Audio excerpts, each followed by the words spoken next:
करुणालयम् शंकरं लोकशंकरं शंकरं शंकराचार्यं केशवं बादरायणं सूत्रभाष्यकृतौ वन्दे भगवन्तो पुनः पुनः श्रीमच्छंकर भगवत्पूज्यपाद सद्गुरुभ्यो नमः। वन्दे तं सच्चिदानन्दं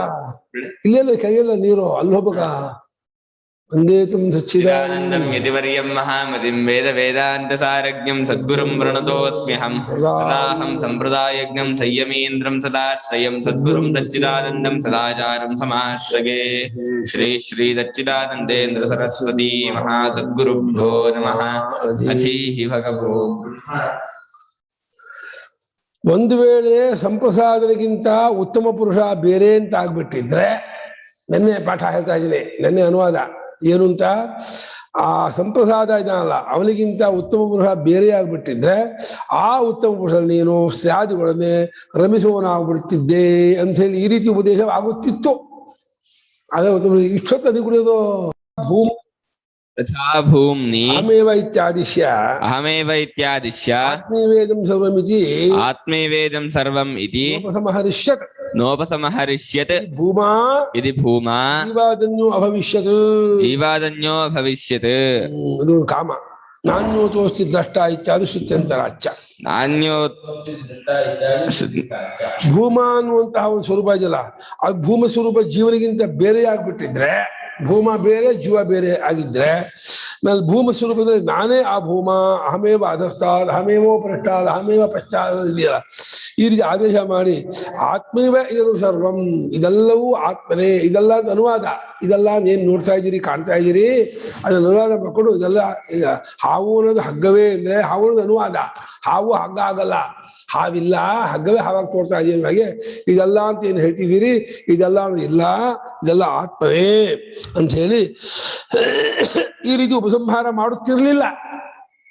ಯಾವಾಗ ಒಂದು ವೇಳೆ ಭೂಮಾ ಎಂಬುದು ಜೀವನಿಗಿಂತ ಬೇರೆಯಾದದ್ದಾಗ್ಬಿಟ್ಟಿದ್ರೆ, ಭೂಮಾ ಬೇರೆ ಜೀವನೇ ಬೇರೆ ಅಂತ ಆಗ್ಬಿಟ್ಟಿದ್ರೆ, ಅವಾಗ ಅಹಮೇವ ಇದಂ ಸರ್ವಂ ಆತ್ಮೀವೇದಂ ಸರ್ವಂ ಅಹಮೇವ ಅಧಸ್ತಾದ ಅಹಮೇವ ಈ ರೀತಿ ಹೇಳ್ತಿರ್ಲಿಲ್ಲ. ಭೂಮ ಸ್ವರೂಪದಲ್ಲಿ ಅಹಮೇವ ಅಂತ ಹೇಳಿದ್ ಒಂದು, ಅಹಮೇವೇದಂ ಸರ್ವಂ ಅಂತ ಹೇಳಿರೋದ್ರಿಂದ ಎರಡು ವಾಕ್ಯ. ಈ ಎರಡು ವಾಕ್ಯವು ತಪ್ಪಾಗುತ್ತಿತ್ತು. ಯಾವಾಗ ಒಂದು ವೇಳೆ ಇದೇನು, ಒಂದು ವೇಳೆ ಭೂಮಾ ಅನ್ನುವ ಸ್ವರೂಪವು ಜೀವಾದನ್ಯ ಭವಿಷ್ಯದು ಬೇರೆ ಆಗ್ಬಿಟ್ಟಿದ್ರೆ, ಅಷ್ಟೇ ಇಲ್ಲ, ಇವನಿಗಿಂತ ಮತ್ತೊಬ್ಬ ನೋಡುವಾತನಿಲ್ಲ, ನೋಡುವಾತನು ಅಂತಿದ್ರೆ ಇವನೇ. ಅತಃ ಅಸ್ಮಾದ್ ಆತ್ಮನಃ ಅನ್ಯೋ ದ್ರಷ್ಟ ನಾಸ್ತಿ ಅಂದೇಳಿ ಈ ರೀತಿಯಾಗಿ ಮತ್ತೊಂದು ಶ್ರುತಿ, ಬೃಹದಾರಣ್ಯಕ ಶ್ರುತಿಯು ಕೂಡ ಈ ಆತ್ಮನೇ ಸಾಕ್ಷಿಯು, ಇವನೇ ಭೂಮ, ಇವನೇ ಸತ್ತು, ಇವನೇ ಬ್ರಹ್ಮ. ಈ ಆತ್ಮನು ಜೀವನಾಗಿ ಯಾಕೆ ತೋರ್ತಿದ್ದಾನೆ ಅಂತಂದ್ರೆ ಸಂಸಾರಿಯಾಗಿ ಅವಿದ್ಯೆಯಿಂದ ಅಷ್ಟೇ. ಸಂಸಾರಿ ಅಲ್ಲ, ಸಂಸಾರಿ ಇಲ್ಲ, ಇನ್ನು ಸಂಸಾರಿ ಅಲ್ಲ. ಅರ್ಥ ಗೊತ್ತಾಯ್ತು ವ್ಯತ್ಯಾಸ? ಸಂಸಾರಿ ಎನ್ನುವರೇ ಇಲ್ಲ, ಸಂಸಾರಿಯವನು ಅಲ್ಲ. ಇವನು ಸಂಸಾರಿಯಾಗಿ ತೋರ್ತಿದ್ದಾನಲ್ಲ, ಸಂಸಾರಿ ಅಲ್ಲ. ಸಂಸಾರಿ ಯಾರೋ? ಸಂಸಾರಿ ಯಾರು ಇಲ್ಲ, ಸಂಸಾರಿ ಎನ್ನುವರೇ ಇಲ್ಲ. ಸಂಸಾರಿತ್ವವೇ ಅವಿದ್ಯಾ ಕಲ್ಪಿತ. ಹಾಗಾಗಿ ಸಂಸಾರಿ ಅಂದ್ರೇನೋ, ಹುಟ್ಟಿದ್ದೀನಿ, ಸಾಯ್ತೀನಿ, ಬೆಳಿತೀನಿ, ಹಸಿವು, ಬಾಯಾರಿಕೆ, ಶೋಕ, ಮೋಹ, ಈ ರೀತಿ ಆಗಿರ್ತಕ್ಕಂತಹ ಒಂದು ಭ್ರಾಂತಿ ಪ್ರತ್ಯಯ ಇದೆಯಲ್ಲ, ಈ ಪ್ರತ್ಯಯ ಉಳ್ಳವನೇ ಸಂಸಾರಿ. ಈ ಪ್ರತ್ಯಯ ಯಾರು ನೋಡ್ಕೊಳ್ಳೋದು ಒಂದು. ಆದರೆ ಜೀವನಿಗಿಂತ ಮತ್ತೊಬ್ಬನಾದಂತಹ ಭೂಮ ಎಂಬುವನಿಲ್ಲ. ಹಾಗಿದ್ದಿದ್ರೆ ಈ ರೀತಿ ಉಪಸಂಹಾರ ಮಾಡಿಸ್ತಿರ್ಲಿಲ್ಲ. ಮತ್ತೊಂದು ಶ್ರುತಿಯು ಕೂಡ ಇವನಿಗಿಂತ ಮತ್ತೊಬ್ಬ ನೋಡುವ ಆತನಿಲ್ಲ ಅಂತ ಹೇಳ್ತಾ ಇದೆ. ಅಷ್ಟೇ ಇಲ್ಲ, ಸರ್ವಶ್ರುತಿ ಶುಚ ಪರಸ್ಮಿನ್ ಆತ್ಮಶಬ್ದ ಪ್ರಯೋಗ ನಾಭವಿಷ್ಯತ್ ಪ್ರತ್ಯಗಾತ್ಮಾ ಚೇತ್ ಸರ್ವಜಂತೂನಾಂ ಪರ ಆತ್ಮ ನ ಭವೇತ್. ಸರ್ವಜಂತೂನಾಂ ಪರ ಆತ್ಮ ನ ಭವೇತ್. ಪ್ರತ್ಯೇಗಾತ್ಮನು ಎಲ್ಲಾ ಆತ್ಮರುಗಳಿಗೂ ಪರಮಾತ್ಮನ ಆಗದೆ ಹೋದ್ರೆ, ಈ ಪ್ರತ್ಯೇಗಾತ್ಮನೇ ಪರಮಾತ್ಮ ಅಂತ ಆದ್ರೆ ಹೊಂದುತ್ತೆ. ಪ್ರತ್ಯೇಗಾತ್ಮನಾಗಿ ತೋರ್ತಾ ಇರುವಂಥವನು ಸರ್ವಜಂತುಗಳಿಗೂ ಪ್ರತ್ಯೇಗಾತ್ಮನಾಗಿ ತೋರ್ತಾ ಇದ್ದಾನಲ್ಲ, ಅವನು ಪರಮಾತ್ಮನಲ್ಲದೆ ಹೋದರೆ ಅವಾಗ ಎಲ್ಲಾ ಶ್ರುತಿಯಲ್ಲೂ ಕೂಡ ಪರಮಾತ್ಮನ ವಿಷಯದಲ್ಲಿ ಆತ್ಮಶಬ್ದ ಪ್ರಯೋಗ ಮಾಡಿ ತಪ್ಪಾಗ್ತಿತ್ತು. ಎಲ್ಲಾ ಶ್ರುತಿ ಹೇಗೆ ಕಠೋರದಲ್ಲಿ ಪರಾಂಚಖಾನೆಂಬುದರ ಸ್ವಯಂಭೋ ತಸ್ಮಾ ಪರಾಂಗ್ ಪಶ್ಯತಿ ನ ಅಂತರಾತ್ಮನ್ ಒಳಗಿರುವ ಆತ್ಮನನ್ನ ಯಾರು ನೋಡುವುದಿಲ್ಲ ಅಂತ ಹೇಳಿ. ಒಳಗಿನ ಆತ್ಮ ಯಾರು? ಪ್ರತ್ಯೇಗಾತ್ಮ. ಒಳಗಿನ ಆತ್ಮನ ಪ್ರತ್ಯೇಗಾತ್ಮನನ್ನೇ ಪರಮಾತ್ಮ ಅಂತ ಹೇಳ್ತಾ ಇದೆ ಯಾವುದೋ ಎಲ್ಲಾ ಶ್ರುತಿಗಳು. ಆವಾಗ ಪ್ರತ್ಯೇಗಾತ್ಮನ ವಿಷಯದಲ್ಲಿ ಆತ್ಮಶಬ್ದ ಪ್ರಯೋಗ ಮಾಡಿರೋದು ಇದೆಯಲ್ಲ, ಆ ಪ್ರಯೋಗ ತಪ್ಪಾಗುತ್ತಿತ್ತು, ಆ ಪ್ರಯೋಗ ಬರುತ್ತಿರ್ಲಿಲ್ಲ. ಯಾವಾಗ ಈ ಪ್ರತ್ಯೇಗಾತ್ಮ ಪರಮಾತ್ಮನ ಅಲ್ಲ ಅಂತ ಆಗಿದ್ರೆ, ಇವನು ಸಂಸಾರಿಯೇ, ಇವನು ಬೇರೆಯೇ, ಅವನು ಬೇರೆ ಇದು ಬೇರೆ ಅಂತ ಆಗಿದ್ರೆ ಇವನ ವಿಷಯಕ್ಕೆ ಆತ್ಮಶಬ್ದ ಪ್ರಯೋಗ ಮಾಡ್ತಾ ಇರಲಿಲ್ಲ ಶ್ರುತಿ. ಹಾಗಾಗಿ ಪರಮಾತ್ಮನಲ್ಲಿಯೇ ಆತ್ಮಶಬ್ದ ಪ್ರಯೋಗ ಮಾಡಿದೆ. ಆ ಪರಮಾತ್ಮನಲ್ಲಿ ಆತ್ಮಶಬ್ದ ಪ್ರಯೋಗ ಮಾಡಿ ಆತ್ಮಶಬ್ದಕ್ಕೆ ಪ್ರತ್ಯೇಗಾತ್ಮ ಅಂತ ಅರ್ಥ. ಪ್ರತ್ಯೇಗಾತ್ಮನೇ ಪರಮಾತ್ಮ, ಗೊತ್ತಾಯ್ತಾ? ಪ್ರತ್ಯೇಗಾತ್ಮ ಬೇರೆ, ಪರಮಾತ್ಮ ಅಲ್ಲ. ಹಾಗಾಗಿ ಪರಮಾತ್ಮನಲ್ಲಿ ಆತ್ಮಶಬ್ದ ಪ್ರಯೋಗವಾಗುತ್ತಿರಲಿಲ್ಲ. ಯಾವಾಗ ಒಂದು ವೇಳೆ ಪ್ರತ್ಯೇಗಾತ್ಮನ ಏನಾದ್ರು ಪರಮಾತ್ಮನ ಅಲ್ಲ ಅಂತ ಆಗ್ಬಿಟ್ಟಿದ್ರೆ ಅವನಲ್ಲಿ ಆತ್ಮಶಬ್ದ ಪ್ರಯೋಗವನ್ನೇ ಮಾಡ್ತಿರ್ಲಿಲ್ಲ. ಆತ್ಮಶಬ್ದ ಪ್ರಯೋಗ ಮಾಡ್ತಾ ಇರೋದ್ರಲ್ಲೇ ಪ್ರತ್ಯೇಗಾತ್ಮನೇ ಪರಮಾತ್ಮನು. ಇದು ಒಂದು ರೀತಿ ದ್ವೈತಿಗಳಿಗೆ ಎಲ್ಲರಿಗೂ ಉತ್ತರ ಕೊಟ್ಟಂಗಾಯ್ತು. ಮಾಧ್ವರ ಆಗ್ಬೋದು, ವಿಶಿಷ್ಟಾದ್ವೈತಿಗಳಾಗಿರ್ಬೋದು, ವಲ್ಲಭ ಪಂಥ ಇರ್ಬೋದು, ಅಥವಾ ಈ ಸಾಂಖ್ಯ ವೈಶೇಷಿಕಾದಿಗಳಿರ್ಬೋದು, ಸಮಸ್ತರಿಗೂ ಒಂದೇ ವಾಕ್ಯ ತಗೊಟ್ಬಿಟ್ರು. ಏನು ಅಂತ? ಈ ಜೀವನು ಪರಮಾತ್ಮನೇ, ಘಟಾಕಾಶವು ಮಹಾಕಾಶವೇ. ಘಟಾಕಾಶ ಅಂತ ಆಕಾಶ ಇದೆಯಲ್ಲ, ಮಹಾಕಾಶಕ್ಕಿಂತ ಬೇರೆ ಹಾಗೆ ಘಟಾಕಾಶ ತೋರ್ತಾ ಇರೋದು ಯಾವುದೋ ಮಹಾಕಾಶ. ಈ ರೂಮಿನ ಆಕಾಶ ತೋರ್ತಾ ಇರೋದು ಯಾವ ಆಕಾಶ? ಅದು ಮಹಾಕಾಶ. ಈ ರೂಮಿನ ಆಕಾಶ ತೋರ್ತಾ ಇರೋದು ಈ 4 ಗೋಡೆಯಿಂದ. ಇದು ಹಾಲು ಉಳಿಸ್ಕೊಂಡಿದೆ. ನಿಜವಾಗಿ ಮಹಾಕಾಶಕ್ಕೆ ಹಾಲು ಅಂತ ಒಂದಿದ್ಯಾ, ರೂಮು ಅಂತ ಒಂದಿದ್ಯಾ, ಅಡಿಗೆ ಮನೆ ಅಂತ ಇದೆಯಾ, ಆಮೇಲೆ ಬಚ್ಚ ಮನೆ ಅಂತಿದ್ಯಾ? ಆಕಾಶಕ್ಕೆ ಬಚ್ಚ ಮನೆ, ಅಡಿಗೆ ಮನೆ, ಬೆಡ್ರೂಮು, ಹಾಲು, ಈ ವಿಶೇಷ ಹೇಗೆ ಬಂತು? ಗೋಡೆಯಿಂದ ವ್ಯವಹಾರದ ಬಂದದ್ದು. ವಸ್ತುತಃ ಆಕಾಶ ಮಾತ್ರವೇ. ಹಾಗೆ ಇವನು ಜೀವ, ಈ ಸಂಸಾರಿ, ಕರ್ತಾ ಭೋಕ್ತ ಇತ್ಯಾದಿ ಹೆಸರಿದೆಯಲ್ಲ, ಇದು ಉಪಾಧ್ಯಭಿಮಾನದಿಂದ ಬಂದದ್ದೇ ಹೊರತು ಪರಮಾತ್ಮನಿಗೆ ರಿಯಲ್ಲಿ ಇವನು ಸಂಸಾರಿ ಅಲ್ಲ, ಕರ್ತ ಭೋಕ್ತವಲ್ಲ, ಇವನು ಜನ್ಮಗಳನ್ನು ಇದಲ್ಲ, ಪರಿಚಿನ್ನನಲ್ಲ, ಪರಮಾತ್ಮನೇ. ಇದನ್ನ ಮತ್ತೆ ಬೆಳಕು ಹಾಕ್ತಾ ಇರಬೇಕು. ನನ್ನ ಆತ್ಮವು, ನನ್ನ ಸ್ವರೂಪವು ಪರಬ್ರಹ್ಮ ಸ್ವರೂಪವೇ. ಅಹಮಸ್ಮಿ ಪರಬ್ರಹ್ಮ ನಿತ್ಯ ಶುದ್ಧ ಬುದ್ಧ ಮುಕ್ತ ಸ್ವಭಾವ ಅನ್ನುವಂತಹ ಈ ಕಾನ್ಸೆಪ್ಟ್ ಅನ್ನ ಕಾನ್ಸ್ಟೆಂಟ್ ಆಗಿ ನಾವು ಎತ್ಕೊಳ್ತಾ ಇರ್ಬೇಕು. ನಾನು ಜೀವ, ನಾನು ಸಂಸಾರಿ, ನಾನು ಹುಟ್ಟಿದ್ದೀನಿ, ನಾನು ಬೆಳಿತೀನಿ, ನಾನು ಸಾಯ್ತೀನಿ, ಈ ಭಾವವನ್ನು ಗಟ್ಟಿ ಮಾಡ್ಕೋಬಾರ್ದು. ಈ ಭಾವಕ್ಕೆ ಅಗೇನೆಸ್ಟ್ ಆಗಿ, ರಿವರ್ಸ್ ಆಗಿ ಯಾವ ಭಾವ ಬೆಳೆಸ್ಕೋಬೇಕು? ನಾನು ನಿತ್ಯ ಶುದ್ಧ ಬುದ್ಧ ಮುಕ್ತನಾದ ಪರಬ್ರಹ್ಮವೇ, ನಾನು ಅಸಂಸಾರಿಯಾದ ಪರಮಾತ್ಮನೇ, ನಾನು ಹುಟ್ಟಿದವನಲ್ಲ, ಸಾಯುವನಲ್ಲ. ಈ ಒಂದು ಭಾವನೆಯನ್ನು ಬೆಳೆಸ್ಕೊತಾ ಇರ್ಬೇಕಂತೆ. ಬೆಳೆಸ್ಕೊತಿದ್ಯಾ? ಏನ್ 30 ಟಿವಿ ಕಂಪ್ಯೂಟರ್ ಕುತ್ಕೊಂಡ್ಬಿಡ್ತೀಯ, ಎಂತ ನೋಡ್ಕೊಳ್ಳೋದೇ ಇಲ್ಲ. ನೀನ್ ನೋಡ್ಕೊತೀಯ ನಿನ್ನ? ಯಾಕೆ? ಕಡ್ಡಿ ಹಾಕೋ, ಬರೀ ಹೋಗಿರಿ, ಕಡ್ಡಿ ಹಾಕೋ ಕೆಲಸ ಮಾಡಿ ಹೋಗಿ ಬೆಂಕಿಗೆ. ದಡ್ದು ಮಾಡಿದೆ, ನಿನ್ನ ಯಾರು ನೋಡ್ಕೋಬೇಡ. ಏನಿಲ್ಲ, ಆತ್ಮವಿಚಾರ ಮಾಡೋದೇ ಇಲ್ಲ. ನಾನು ಯಾರು ಅಂತ ನೋಡ್ಕೊಳ್ಳೋದೇ ಇಲ್ಲ. ಏನು ಬಂದಿದ್ಯಾ? ಕತ್ತೆಯಾಗಿ ಬಂದಿದ್ಯಾ? ಅದೇ ಈ ಕತ್ತೆ ಜನ್ಮನ? ಮನುಷ್ಯ ಜನ್ಮ ಕತ್ತೆ ಜನ್ಮ. ಮನುಷ್ಯ ಜನ್ಮಗೆ ವಿವೇಕ ಇಲ್ವಾ? ನೋಡ್ಕೋಬೇಡವಾ ನಾನು ಯಾರು ಅಂತ? ಈಗ ಹೇಳ್ತಾ ಇದೆಯಲ್ಲ ಉಪನಿಷತ್ತು, ಆಚಾರ್ಯ ಹೇಳ್ತಾ ಇದ್ದಾರಲ್ಲ, ನಾನು ಯಾಕಿದ್ದು ತಿಳ್ಕೊಬಾರ್ದು ನಿಮ್ಗೆ ಅನಿಸ್ಬೇಡ್ವಾ? ಮತ್ತೆ ಅದಕ್ಕೆ ಮೆಡಿಟೇಷನ್ ಮಾಡ್ಬೇಡ್ವಾ? ಬೋದಿ ಗೊಡ್ಡ ಹೇಳ್ಕೊಂಡು ಬರೀ ಸೂಕ್ಷ್ಮ ತಿಕ್ಕೊಂಡು ಅವಮ್ಮ ಹಾಕೊಂಡು ಮಕ್ಕಳು ಹೊಗೆ ಕೊಡ್ಕೊಂಡು ಬಿಟ್ರೆ ಪುರುಷಾರ್ಥ ಆಯ್ತು ಮಕ್ಕಂಬಿಟ್ಟಿಯಾ? ಏನು ಅನ್ಕೊಂಡಿದ್ದೀರಾ? ಬಂದಿರೋದು ಯಾತಕ್ಕೆ? ಬ್ರಾಹ್ಮಣ ಜನ್ಮೇದಂ ಕ್ಷುದ್ರ ಕಾಮಾಯನೇಶ್ವರೇ. ದುಡ್ಡಿಗಲ್ಲ, ಹುಡುಗಿಗಲ್ಲ, ಸಾಹಿತ್ಯಲ್ಲ, ಹೋಗ್ಬೇಕು, ಅಲ್ಲಿಗೆ ಹೋಗ್ಬೇಕು, ನೋಡ್ಬೇಕು ಅಂತ ಹೋಗು. ಇನ್ನೇನು ಮಾಡಿ ಕೆಲಸ ಬೇಡ. ಹರಿ ಅದೇ ಯೋಚನೆ, ಸದಾಶಿವ ಅದೇ ಜ್ಞಾನ ಅಂತೇಳಿ ಮೂರತ್ತು ಅದೇ ಎದ್ರು. ಎಷ್ಟು ಸ್ಪಷ್ಟ ಬರೀತಾ ಇದ್ದಾರೆ. ಸಮಸ್ತ ಜಂತುಗಳಿಗೂ ಪ್ರತ್ಯೇಗಾತ್ಮನಾಗಿರ್ತಕ್ಕವನು ಪರಮಾತ್ಮನೇ.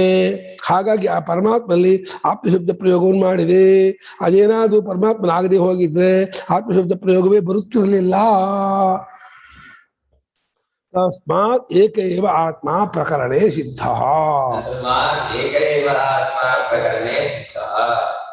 ಅದು ಏನಾಯ್ತು? ಕನ್ಕ್ಲೂಷನ್. ಇಡೀ ಈ ಕಾಂಟೆಕ್ಸ್ಟ್, ಈ ಪ್ರಕರಣದಲ್ಲೆಲ್ಲ ಒಬ್ಬ ಆತ್ಮನನ್ನೇ ಇಲ್ಲಿ ತಿಳಿಸ್ಕೊಟ್ಟು ಮಾಡ್ತಾ ಇದೆ. ಅವನೊಬ್ಬನೇ ಇರ್ತಕ್ಕವನು, ಆತ್ಮಾಂತರವಿಲ್ಲ, ಮತ್ತೆ ಆತ್ಮ ಬ್ರಹ್ಮ ಬೇರೆಯೂ ಅಲ್ಲ. ಅನೇಕ ಆತ್ಮರುಗಳು ಇಲ್ಲ. ಆತ್ಮ ಪರಮಾತ್ಮ ಬೇರೆಯೂ ಅಲ್ಲ. ಬೇರೆ ಉಪಾಧಿಯಿಂದ ಇನ್ನೇನು ಅವನು ತೋರ್ತಾರೆ. ಗಡಿಗೆ 100 ಗಡಿಗೆ 100 ಆಕಾಶ ತೋರ್ಮೇಲೆ 100 ಆಕಾಶ ಆಗತ್ತಾ? ಎಲ್ಲ ನನ್ನಲ್ಲೇ ಕಲ್ಪಿತವಾದ ಆತ್ಮಗಳು. ನನ್ನ ರಚನೆಗಾಗಿ ಇನ್ನೊಂದು ಆತ್ಮ ಇದೆ ಎವಿಡೆನ್ಸೇ ಇಲ್ಲ. ಇನ್ನೊಂದು ಆತ್ಮ ಅನ್ನೋದು ಅರಿಯೋ ಆತ್ಮ ಯಾರೋ? ಮತ್ತೆ ನಿನ್ನಲ್ಲೇ ಇನ್ನೊಂದು ಆತ್ಮ ಅನ್ನೋ ಕಲ್ಪಿತವಾದ, ನಿನ್ನಿಂದ ಬೇರೆ ಎಲ್ಲಿ ಇನ್ನೊಂದು ಆತ್ಮ ಇದ್ದಾನೆ? ಹಾಗಾದ್ರಿಂದ ಒಬ್ಬನೇ ಆತ್ಮನು, ಅದು ಈ ಪ್ರಕರಣದಲ್ಲಿ ಹೇಳಕ್ ಹೊರಟಂಥದ್ದು, ಅದೇ ಪ್ರಕರಣ ಸಿದ್ಧಾಂತ ವಿಚಾರ, ಅದನ್ನು ತಿಳ್ಕೊಬೇಕು. ಲಚ ಆತ್ಮನಃ ಸಂಸಾರಿತ್ವಂ. ಈ 675ನೇ ಪ್ಯಾರ ಇದೆಯಲ್ಲ ಭಾಷ್ಯ ಭಾಗ, ವೆರಿ ಇಂಪಾರ್ಟೆಂಟ್ ಭಾಷ್ಯ ಭಾಗ ಈ ಛಾಂದೋಗ್ಯದಲ್ಲಿ. ಇದನ್ನು ಚೆನ್ನಾಗಿ ಬೈಹಾಟ್ ಮಾಡ್ಕೋಬೇಕು, ಜ್ಞಾಪ ಮಾಡ್ಕೊಳ್ಳಿ. 675ನೇ ಭಾಷ್ಯ ಭಾಗ ಇದೆಯಲ್ಲ, very very very very important ಭಾಷ್ಯ ಭಾಗ ಇದು. ಏನ್ ಹೇಳ್ತಿದ್ದಾರೆ? ಆತ್ಮನಿಗೆ ಸಂಸಾರಿತ್ವ ಇಲ್ಲ, ಆತ್ಮನು ಸಂಸಾರಿ ಅಲ್ಲ. ಒಪ್ಕೊಳ್ತೀಯಾ? ಏನು ಒಪ್ಕೊಂಡ್ರೆ ಏನು? ಒಬ್ಬರು ಶಂಕರಾಚಾರ್ಯ ಗೌರ್ಮೆಂಟ್ ಒಪ್ಕೊಳ್ತೀಯಾ? ನೀನ್ ಮಕ್ಕೊಳ್ತೀಯಾ? ನೋಡ್ಕೊಳ್ತೀಯಾ? ಶಂಕರಾಚಾರ್ಯ ಹೇಳಿದವರು ಅದು ಆಗಿರ್ಬೇಕು ಅಂತೀಯಾ? ಏನು ಏನು ಬರೋದನ್ನ? ಏನು ಮೈಸೂರಿನ ಬರುತ್ತಾ ಗಾಡಿ? ತುಮಕೂರಿನ ಬರುತ್ತಾ? ಅನುಭವ ಇರೋದನ್ನ ನೋಡ್ಕೋಬೇಕೆ ಹೊರದು ಅನುಭವ ಬರೋಲ್ಲ. ಅದು ಅನುಭವ ಬರೋದೇನು ಸಹ ಇಲ್ಲದ್ ಬರ್ಬೇಕು. ಇರೋ ಅನುಭವ ಗುರುತಿಸ್ಕೊಳ್ಳೋದಿದು, ಬರೋದಲ್ಲ ಇದು. ಏನ ಆತ್ಮನಿಗೆ ಸಂಸಾರಿತ್ವ ಅನ್ನೋದು ನಿಜವಾಗಿಲ್ಲ. ಹಾಗಾದ್ರೆ ಸಂಸಾರಿತ್ವ ಹೇಗೆ ಬಂದಿದೆ? ತೋರ್ತಾ ಇದೆಯಲ್ಲ. ನಾನು ಹುಟ್ಟಿದ್ದೀನಿ, ನಾನು ಬೆಳಿತೀನಿ, ನಾನು ಬ್ರಾಹ್ಮಣ, ನಾನು ಕ್ಷತ್ರಿಯ, ನಾನು ವೈಶ್ಯ, ನಾನು ಶೂದ್ರ, ನಾನು ಬ್ರಹ್ಮಚಾರಿ, ನಾನು ಗೃಹಸ್ಥ, ವರ್ಣ, ಆಶ್ರಮ, ವಯಸ್ಸು, ಅವಸ್ಥೆ ಎಲ್ಲವನ್ನು ಇಂಪೋಸ್ ಮಾಡ್ಕೊಂಡ್ಬಿಟ್ಟಿದೀವಲ್ಲ. ಇಂಪೋಸ್ ಅಂದ್ರೇನು? ಆರೋಪ. ಆರೋಪನ ಹುಟ್ಟುಗಟ್ಟಿಕೊಂಡಿರೋದು. ಯಾತಕ್ಕೆ ಅಂದ್ರೆ ಅವಿದ್ಯಾಧ್ಯಸ್ತತ್ವಾದ ಆತ್ಮನಿ ಸಂಸಾರಸ್ಯ. Please underline this sentence. ಈ ವಾಕ್ಯಕ್ಕೆ ಅಂಡರ್ಲೈನ್ ಮಾಡ್ರಿ. ಆತ್ಮನಿ ಸಂಸಾರಸ್ಯ ಅವಿದ್ಯಾಧ್ಯಸ್ತತ್ವ ಹೇತು. ಆತ್ಮನಲ್ಲಿ ಸಂಸಾರಿತ್ವ ಅನ್ನೋದು ಅವಿದ್ಯೆಯಿಂದ ಅಧ್ಯಸ್ಥವಾಗಿದೆ. ಅಧ್ಯಸ್ಥ ಅಂದ್ರೇನು? ಹುಟ್ಟಾಕಿದ್ದಾಗಿದೆ. ಯಾವುದನ್ನು ಹುಟ್ಟಾಕಿದ್ದಾಗಿರೋದು? ಅವಿದ್ಯೆಯಿಂದ. ಅವಿದ್ಯೆಯಿಂದ ಹುಟ್ಟಾಕಿದ್ದ ಅರ್ಥ ಏನೋ? ಇಲ್ಲ ಅಂತ ಅರ್ಥ. ಅವಿದ್ಯೆಯಿಂದ ಹಾವು ತೋರುತ್ತೆ ಅಂದ್ರೆ ಹಾವಿದೆ ಅಂತ ಅರ್ಥನ? ಹಾವಿದೆ ಅನ್ನೋದು ಅವಿದ್ಯೆ ಹೊರತು ಅವಿದ್ಯೆಯಿಂದ ಹಾವು ಬಂದಿಲ್ಲ. ಅಧ್ಯಸ್ತತ್ವ, ಅವಿದ್ಯಾಧ್ಯಸ್ತತ್ವ ಹೇಗೆ ಸಮಾಸ? ಅವಿದ್ಯೆಯಲ್ಲಿ ಅಧ್ಯಸ್ಥ, ಅವಿದ್ಯಾಧ್ಯಸ್ಥ, ಅಧ್ಯಸ್ಥಸ್ಯ ಭಾವ ಅಧ್ಯಸ್ಥತ್ವಂ. ಸ್ಟ್ರೆಸ್ ಮಾಡ್ತಾ ಇದ್ದಾರೆ. ಸ್ಟ್ರೆಸ್ ಮಾಡೋದು ಅದಕ್ಕೆ ಅವಿದ್ಯೆ ಬಿಟ್ಟು ಬೇರೆ ಏನೋ ರೀಸನ್ ಇಲ್ಲ. Only ignorance, misconception about Atman. ತಪ್ಪಿಳಿಕೆ ಅಷ್ಟೇ. ತಪ್ಪಿಳಿಕೆಯಿಂದ ಸಂಸಾರಿತ್ವ ತೋರ್ತಾ ಇದೆ. ನಾನು ಅಭಿಷೇಕ, ನಾನು ಬಾಲು, ನಾನು ಸುಮನ, ನಾನು ಸುರೇಖಾ, ನಾನು ಶ್ರೀಲಕ್ಷ್ಮಿ ಅಂತ ಈ ರೀತಿ ಏನೇನೋ ಒಂದು ಬರುತ್ತೆ ತಪ್ಪಿಳಿಕೆ. ಅವಿದ್ಯಾಧ್ಯಸ್ತತ್ವ ಆತ್ಮ ಸಂಸಾರಸ್ಯ ನಹಿ ರಜ್ಜು ಶುಕ್ತಿಕಾ ಗಗನಾದಿಶು. ರಜ್ಜು ಶುಕ್ತಿಕಾ ಗಗನಾದಿಶು ರಜತಮಲಾದೀನಿ ಸರ್ಪರಜತಮಲಾದೀನಿ ಇಚ್ಛಾಜ್ಞಾನಾಧ್ಯಸ್ಥಾನಿ ಇಚ್ಛಾಜ್ಞಾನಾಧ್ಯಸ್ಥಾನಿ ಭವಂತಿ ಇತಿ. ತೇಷಾಂ ಭವತೀತಿ. ರಜ್ಜು ಅಂದ್ರೆ ಹಗ್ಗ, ಶುಕ್ತಿಕಾ ಅಂದ್ರೆ ಕಪ್ಪೆ ಶಿಪ್ಪು, ಗಗನ ಅಂದ್ರೆ ಆಕಾಶ. ಹಗ್ಗ, ಕಪ್ಪೆ ಶಿಪ್ಪು, ಆಕಾಶಕ್ಕೆ ಹಾವು, ಬೆಳ್ಳಿ ಕೊಲೆಯಾಗಿರೋದು ಅನ್ನೋದು ತಪ್ಪುಳಿಕೆಯ ಮಿಥ್ಯಾಜ್ಞಾನ, ತಪ್ಪುಳಿಕೆಯ ಜ್ಞಾನದಿಂದ ಹುಟ್ಟಾಕಿದ್ದಾಗಿದ್ದಾಗಿರುತ್ತೆ ಹೊರತು ನಿಜವಾದ ಅನುಭವದಲ್ಲಿ ಇರೋದಿಲ್ಲ. ರಜ್ಜುನ ಸಪ್ಪ ಇರ್ತಾರ, ಕಪ್ಪ ಚಿಪ್ಪು ಬೆಳೆ ಇರ್ತಾರ, ಆಕಾಶ ಮನೆ ಇರ್ತಾರ, ಮತ್ತೆ ತೋರ್ತಾರ. ಮಿಥ್ಯಾಜ್ಞಾನ ಅಧ್ಯಸ್ಥಾನೆ, ಮಿಥ್ಯಾಜ್ಞಾನೇನ ಅಧ್ಯಸ್ಥಾನೆ, ಮಿಥ್ಯಾಜ್ಞಾನದಿಂದ ಹುಟ್ಟಾಕಿಕೊಂಡದ್ದಾಗಿದೆ. ಕೇಳ್ತಾ ಇಲ್ವಾ? ಕಪ್ಪೆ ಚಿಪ್ಪು ಆಕಾಶ ಅನ್ನುವ ಮೂರಿಗೆ ಹಾವು, ಬೆಳ್ಳಿ ಕೊಲೆಯಾಗಿರೋದು ಅನ್ನೋದು ಮಿಥ್ಯಾಜ್ಞಾನದಿಂದ ಆರೋಪಿತವಾದದ್ದಾಗಿರುತ್ತೆ ಹೊರತು ರಿಯಲಿ ಹಗ್ಗಕ್ಕೆ ಹಾವುತ್ವ, ಶುಕ್ತಿಕೆಗೆ ರಜತತ್ವ, ಆಕಾಶಕ್ಕೆ ಮಲಿನತ್ವ ಬರೋದಿಲ್ಲ, ಆಗೋಲ್ಲ, ಇಂಪಾಸಿಬಲ್. ತೋರುತ್ತಲ್ಲ ಆಕಾಶ ನೀಲಿಯಾಗಿ ತೋರುತ್ತಲ್ಲ, ಆಕಾಶಕ್ಕೆ ಒಂದು ಬಾಟಮ್ ಇದ್ದಾಗ ಕಾಣುತ್ತಲ್ಲ, ಈ ಬೋಸ್ಟಾಗಿದೆಯಲ್ಲ, ಕೌಚ್ಕೊಂಡಿದೆಯಲ್ಲ ಛತ್ರಿಯಾಗಿ ಅಂತಂದ್ರೆ that is your misconception about akasha, about sky. ಆಕಾಶ ಬಗ್ಗೆ ತಪ್ಪುವಿಕೆ ಇದೆ. ಹಾಗಾಗಿ ಆಕಾಶ ಬೌಲಾಗಿದೆ, ಕಪ್ಪಾಗಿದೆ, ಕೌಚ್ಕೊಂಡಿದೆ, ಈ ರೀತಿಯಾಗಿದೆ ಏನೋ ಕಾಣುತ್ತೆ. ಆಕಾಶ ಸ್ವರೂಪ ಜ್ಞಾನ ಉಳ್ಳವನಿಗೆ ಹಾಗಾಗಿ ಅನ್ಸುತ್ತೋ? ತೋರ್ಬೋದು, ಜ್ಞಾನ ಹಾಗಲ್ಲ. ತೋರೋದು ಇಂಡಿಯಕ್ಕೆ ಹಾಕ್ತೀಯ ತೋರುತ್ತೆ, ನೀಲಿಯಾಗಿ ತೋರುತ್ತೆ. ಮಾತ್ರಕ್ಕೆ ನೀಲಿನ ತಿಳ್ಕೊಳ್ಳಲ್ಲ ಅವನು, ತೋರಿಕೆ ಅಂತಾನೆ. ತೋರಿಕೆ ಬೇರೆ. ತೋರಿಕೆ ಹೆಸರೇನು? ಮಾಯೆ. ತಪ್ಪು ತಿಳ್ಕೊಳಕ್ ಹೆಸರೇನು? ವಿದ್ಯೆ. ಭ್ರಾಂತಿ, ಮಿಥ್ಯಾಜ್ಞಾನ, ಅವಿದ್ಯೆ. ಅವಿದ್ಯೆ ಬೇರೆ, ಭ್ರಾಂತಿ ಮಾಯೆ ಬೇರೆ. ಇವು ಮುಟ್ಟಾಡ್ರು ಅವಿದ್ಯಾ ಮಾಯಾ ಒಂದೇ ಅಂತ ಹೇಳ್ತಾರೆ. ಏನ್ ಪೆದ್ರಪ್ಪ ಅವರು. ಸಾಮಾನ್ಯ ಲೋಕದ ಸಾಮಾನ್ಯ ಜ್ಞಾನವೇ ಗೊತ್ತಿಲ್ಲ ಅವರಿಗೆ. ಲೋಕದಲ್ಲೇ ಮಾಯೆಯ ಪದವನ್ನ ತೋರಿಕೆ, ಇಲ್ಯೂಷನ್ ಆಡ್ಸೋ ಬಳಸ್ತಾರೆ. ಬಂದ ಅದನ್ನೇ ಅವಿದ್ಯೆ ಅಂತಂದ್ರೆ ಗೌಣಾರ್ಸಲು ಹೇಳೋ ವಿಷಯ ಬೇರೆ, ರೂಢಿ ಹರ್ಸಲು ಹೇಳಿಸ್ತಾರ. ಒಂದು ಕಾಮನ್ ಸೆನ್ಸ್ ಬೇಡ ಅದಕ್ಕೆ. ರಜ್ಜು ಶಕ್ತಿಕ ಗಗನಾದಿಗಳ ವಿಷಯದಲ್ಲಿ ಸರ್ಪ ಕಮಲಾದಿಗಳು ಮಿಥ್ಯಾಜ್ಞಾದಿನ ಅಧ್ಯಸ್ಥವಾಗಿದೆ. ಅವುಗಳಲ್ಲಿ ಅದು ನಿಜವಾಗಿ ಇರುವುದಿಲ್ಲ. ಏತೇನ ಸಶರೀರಸ್ಯ ಸಶರೀರಸ್ಯ ಪ್ರಿಯಾಪ್ರಿಯಯೋಃ ನಾಸ್ತಿ ಇತಿ ವ್ಯಾಖ್ಯಾತಂ. ಅಪಹತಿರ್ನಾಸ್ತಿ ಇತಿ ವ್ಯಾಖ್ಯಾತಂ. ಹೇಳ್ತಿಂದ ಏನಾಯ್ತು? ಎಲ್ಲಿವರೆಗೆ ಸಶರೀರನಾಗ್ತಾನೋ, ಸಶರೀರ ಆಗನೇನೋ ಶರೀರೇಣ ಸಹ ವರ್ತತೆ ಇತಿ ಸಶರೀರ. ಶರೀರಾದಿಗಳಲ್ಲಿ ನಾನು ಅಭಿಮಾನ ಕೂಡ್ಕೊಂಡವನಾಗಿರ್ತಾನೋ ಅಂತ ಅರ್ಥ. ಶಶೀನ ಬರೀ ಶರೀರವಂತ ಆಗ್ಬಿಟ್ರೆ ಆಗಲಿಲ್ಲ, ಶರೀರ ಅಭಿಮಾನ ಪಟ್ಕೊಂಡವನಾಗಬೇಕು. ನಾನು ಅಂತ ಅಭಿಮಾನ ಪಟ್ಕೊಂಡವನಾಗಿದ್ರೆ ಅಲ್ಲಿವರೆಗೆ ಪ್ರಿಯಾಪ್ರಿಯಗಳ ಹೊರತ ತಪ್ಪಿದ್ದಲ್ಲ ಅವನಿಗೆ ಅನ್ನೋದಕ್ಕೂ ವ್ಯಾಖ್ಯಾನ ಕೊಟ್ಟಂಗಾಯ್ತು. ಅದಂಗೆ ಹಂಗೆ ತಪ್ಪಿಕೆಯಿಂದ ಅಭಿಮಾನ ಕಾರಣ ಏನು? ಭ್ರಾಂತಿ ಜ್ಞಾನ, ಮಿಥ್ಯಾಜ್ಞಾನ. ಸತ್ವಜ್ಞಾನಿಗಳಿಗೆ ಹಲ್ಲು ಬರಲ್ವಾ, ಹಸಿವಾಗಲ್ವಾ, ಒಂಟು ಮಾಡಲ್ವಾ, ಹೆಂಗ್ ಬಂದ್ಬಿಡ್ತು ಅಂದ್ರೆ ಅದು ನೀನು ಆರೋಪ ಮಾಡ್ತೀರ. ತತ್ವಜ್ಞಾನಿಯ ಅನುಭವದಲ್ಲಿ ನೋಡು. ತತ್ವಜ್ಞಾನಿ ಶರೀರವೇ ಇದ್ಮೇಲೆ ಹಸಿವಂತದ್ದು ಬಾಯಾರಿಕೆ ಇದ್ರು ಒಂಟು ಇರ್ತಾರ, ಅರ್ಥವೇ ಇಲ್ಲ. ನಾವು ಆರೋಪಿತ ಮಾಡಿದ ಮಾತಕ್ಕೆ ನಾನು ಅಂತೀನಿ ನಿನಗೆ ತಲೆ ಮೇಲೆ ಕೋಡ್ ಬೀಳ್ತಾ ಇದೆ, ಬೆನ್ನಲ್ಲಿ ಒಂದು ಬಾಲ ಬರ್ತಾ ಇದೆ, ನಾನೊಂದು ಆರೋಪ ಮಾಡ್ತೀನಿಪ್ಪ. ಆರೋಪ ಮಾಡಿದ ಮಾತ್ರ ನಿಂಗೆ ಇರ್ಬೇಕದು. ಸಶರೀರನಾದವನಿಗೆ ಪ್ರಿಯಾಪ್ರಿಯಗಳ ಹೊರತ ತಪ್ಪಿದ್ದಲ್ಲ ಅಂತ ಹೇಳಿ ಶ್ರುತಿ ಹೇಳಿದ್ದಲ್ಲ, ಅದಕ್ಕೂ ವ್ಯಾಖ್ಯಾನ ಮಾಡಿದ್ದಾಯ್ತು. ಏನಂತ ವ್ಯಾಖ್ಯಾನ ಮಾಡಿದ್ದಾಯ್ತು? ತಪ್ಪಿಳಿಕೆಯವರಿಗೆ ಪ್ರಿಯಾಪ್ರಿಯ ಹೊರತ ತಪ್ಪಿದ್ದಲ್ಲ ಅಂತ ಅಷ್ಟೇ ಅರ್ಥ. ತಪ್ಪಿಳಿಕೆ ಬಿಟ್ಕೊಂಡ ಸಮಯದಲ್ಲಿಯೇ ಪ್ರಿಯಾಪ್ರಿಯಗಳ ಸಂಬಂಧ ಇರೋಲ್ಲ. ಯಚ್ಚಸ್ಥಿತಂ ಪ್ರಿಯವೇತ್ತೇವೇತಿ ಅಪ್ರಿಯವೇತ್ತೇವೇತಿ ಪ್ರಿಯವೇತ್ತೈವೇತಿ ಸಿದ್ಧಂ ಇನ್ನೊಂದು ಇದು ಕೂಡ ನಿರ್ಣಯವಾಯಿತು. ಸ್ಥಿತಮನ್ನೇ ನಿರ್ಣೀತ ಇತ್ಯರ್ಥ. ಇದು ತೀರ್ಮಾನವಾಯಿತು. ಅಪ್ರಿಯವಾದದ್ದನ್ನು ಅರ್ಥಂತ ಕಾಣ್ತಾನಲ್ಲ ಎಲ್ಲೇ ಸ್ವಪ್ನದಲ್ಲಿ. ಹಂತೀವ ಘಂತೀವ ಜನಂತೀವ ಅಪ್ರಿಯಂ ವೇತ್ತಿ. ಅಲ್ಲೂ ಇವಕಾರ ಹಾಕಿದ್ದಾನೆ ದೇವೇಂದ್ರ. ನೀವು ಏತದಮೃತ ಅಭಯಂ ಏತದ್ ಬ್ರಹ್ಮ ಅಂತಿದ. ಆದ್ರೆ ಅಲ್ಲೂ ಅಪ್ರಿಯವಾದದನ್ನ ಅರ್ಥಂತೆ ಆಗತ್ತೆ. ಹೊಡೆದಂಗೆ, ಬಟ್ಟಿಸ್ಕೊಂಡ್ ಬಂದಂಗೆ, ಕಟ್ ಹಾಕೊಂಡಂಗೆ, ಸೋತಂಗೆ ಈ ರೀತಿ ಆಗತ್ತಲ್ಲ ಅಂತ ಹೇಳಿ ಈ ರೀತಿ ಇವಕಾರವನ್ನು ಹಾಕೋದ್ರ ಮೂಲಕ ಅಪ್ರಿಯವನ್ನು ಅರ್ಥಂತೆ ಆಗತ್ತಲ್ಲ ಅಂತ ಏನು ಹೇಳಿದ್ದ ಅದು ಕರೆಕ್ಟು. ಇವಕಾರವೇ ಅಪ್ರಿಯ ವೇತ್ತೈವ. ಅಪ್ರಿಯವನ್ನು ಅರ್ಥವನೇ ಆಗಿರಲ್ಲ, ಅರ್ಥಂತೆ ಆಗಿರ್ತಾನೆ. ಅಪ್ರಿಯವನ್ನು ಅರ್ಥವನೇ ಬೇರೆ, ಅರ್ಥಂತ ಆಗೋದು ಬೇರೆ. ಅರ್ಥಂತಾದ್ರೆ ಅರ್ಥಿಲ್ಲ ಅಂತ ಅರ್ಥ. ಅರ್ಥವನೇ ಆಗಿದ್ರೆ ಅರ್ಥಂತೇನು ಬರಲ್ಲ. ಅಪ್ರಿಯವೇತ್ತೇವನ ಅಪ್ರಿಯವೇತ್ತೈವನೋ ಗುಣಸಂಧಿಯೋ ವೃದ್ಧಿ ಸಂಧಿಯೋ? ಗುಣಸಂಧಿ ಇಟ್ಕೋಬೇಕು. ವೃದ್ಧಿ ಸಂಧಿ ಆದ್ರೇನೋ ಅಪ್ರಿಯವನ್ನು ಅರ್ಥವನೇ ಆಗ್ಬಿಡ್ತಾನೆ. ಅಪ್ರಿಯವೇತ್ತೈವನೇ ವೃದ್ಧಿ, ಅಪ್ರಿಯವೇತ್ತೇವ ಅರ್ಥಂತೆ. ಅಪ್ರಿಯವಾದನ್ನು ಅರ್ಥಂತೆ ಅಂದ್ರೆ ರಿಯಲಿ ಅಪ್ರಿಯವಾದನ್ನು ಅರಿತಾ ಇರಲ್ಲ. ಇನ್ನು ಹಾಗೆ ತೋರುತ್ತೆ, ಅವನು ಹಾಗೆ ಅನ್ಸತ್ತೆ. ಆ ಆತ್ಮನಿಗೆ ಅಪ್ರಿಯತ್ವ ಸಂಬಂಧ ಆಗಿರಲ್ಲ.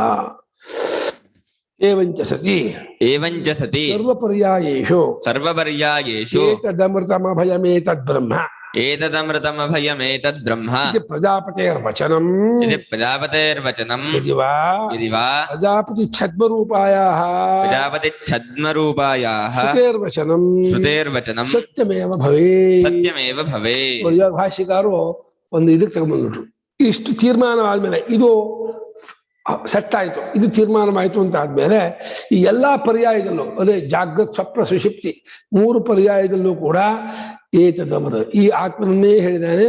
ಈ ಆತ್ಮನು ಅಮೃತನೂ ಅಭಯನೂ ಆಗಿರ್ತಕ್ಕಂಥ ಬ್ರಹ್ಮನು. ಏತದಮೃತ ಅಭಯಂ, ಅಮೃತವೂ ಅಭಯವೂ,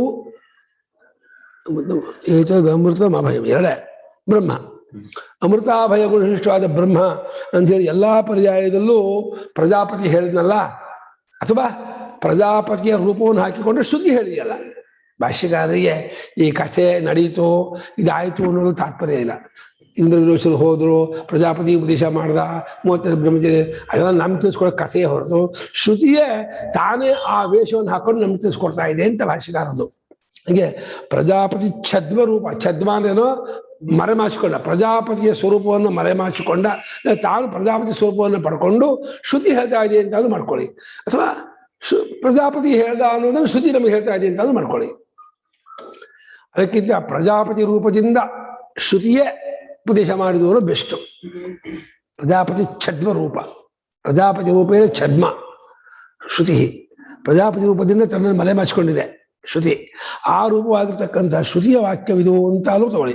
ಹೇಗಾದ್ರೂ ತಗೊಂಡು ಇದು ಸತ್ಯಮೇವ, ಇದು ನಿಜವಾದದ್ದೇ. ಏನ್ ನಿಜ? 4 ಪರ್ಯಾಯದಲ್ಲೂ ಒಬ್ಬ ಆತ್ಮನನ್ನೇ ಹೇಳಿದಾನೆ, ಬೇರೆ ಬೇರೆ ಆತ್ಮನ ಹೇಳಿಲ್ಲ.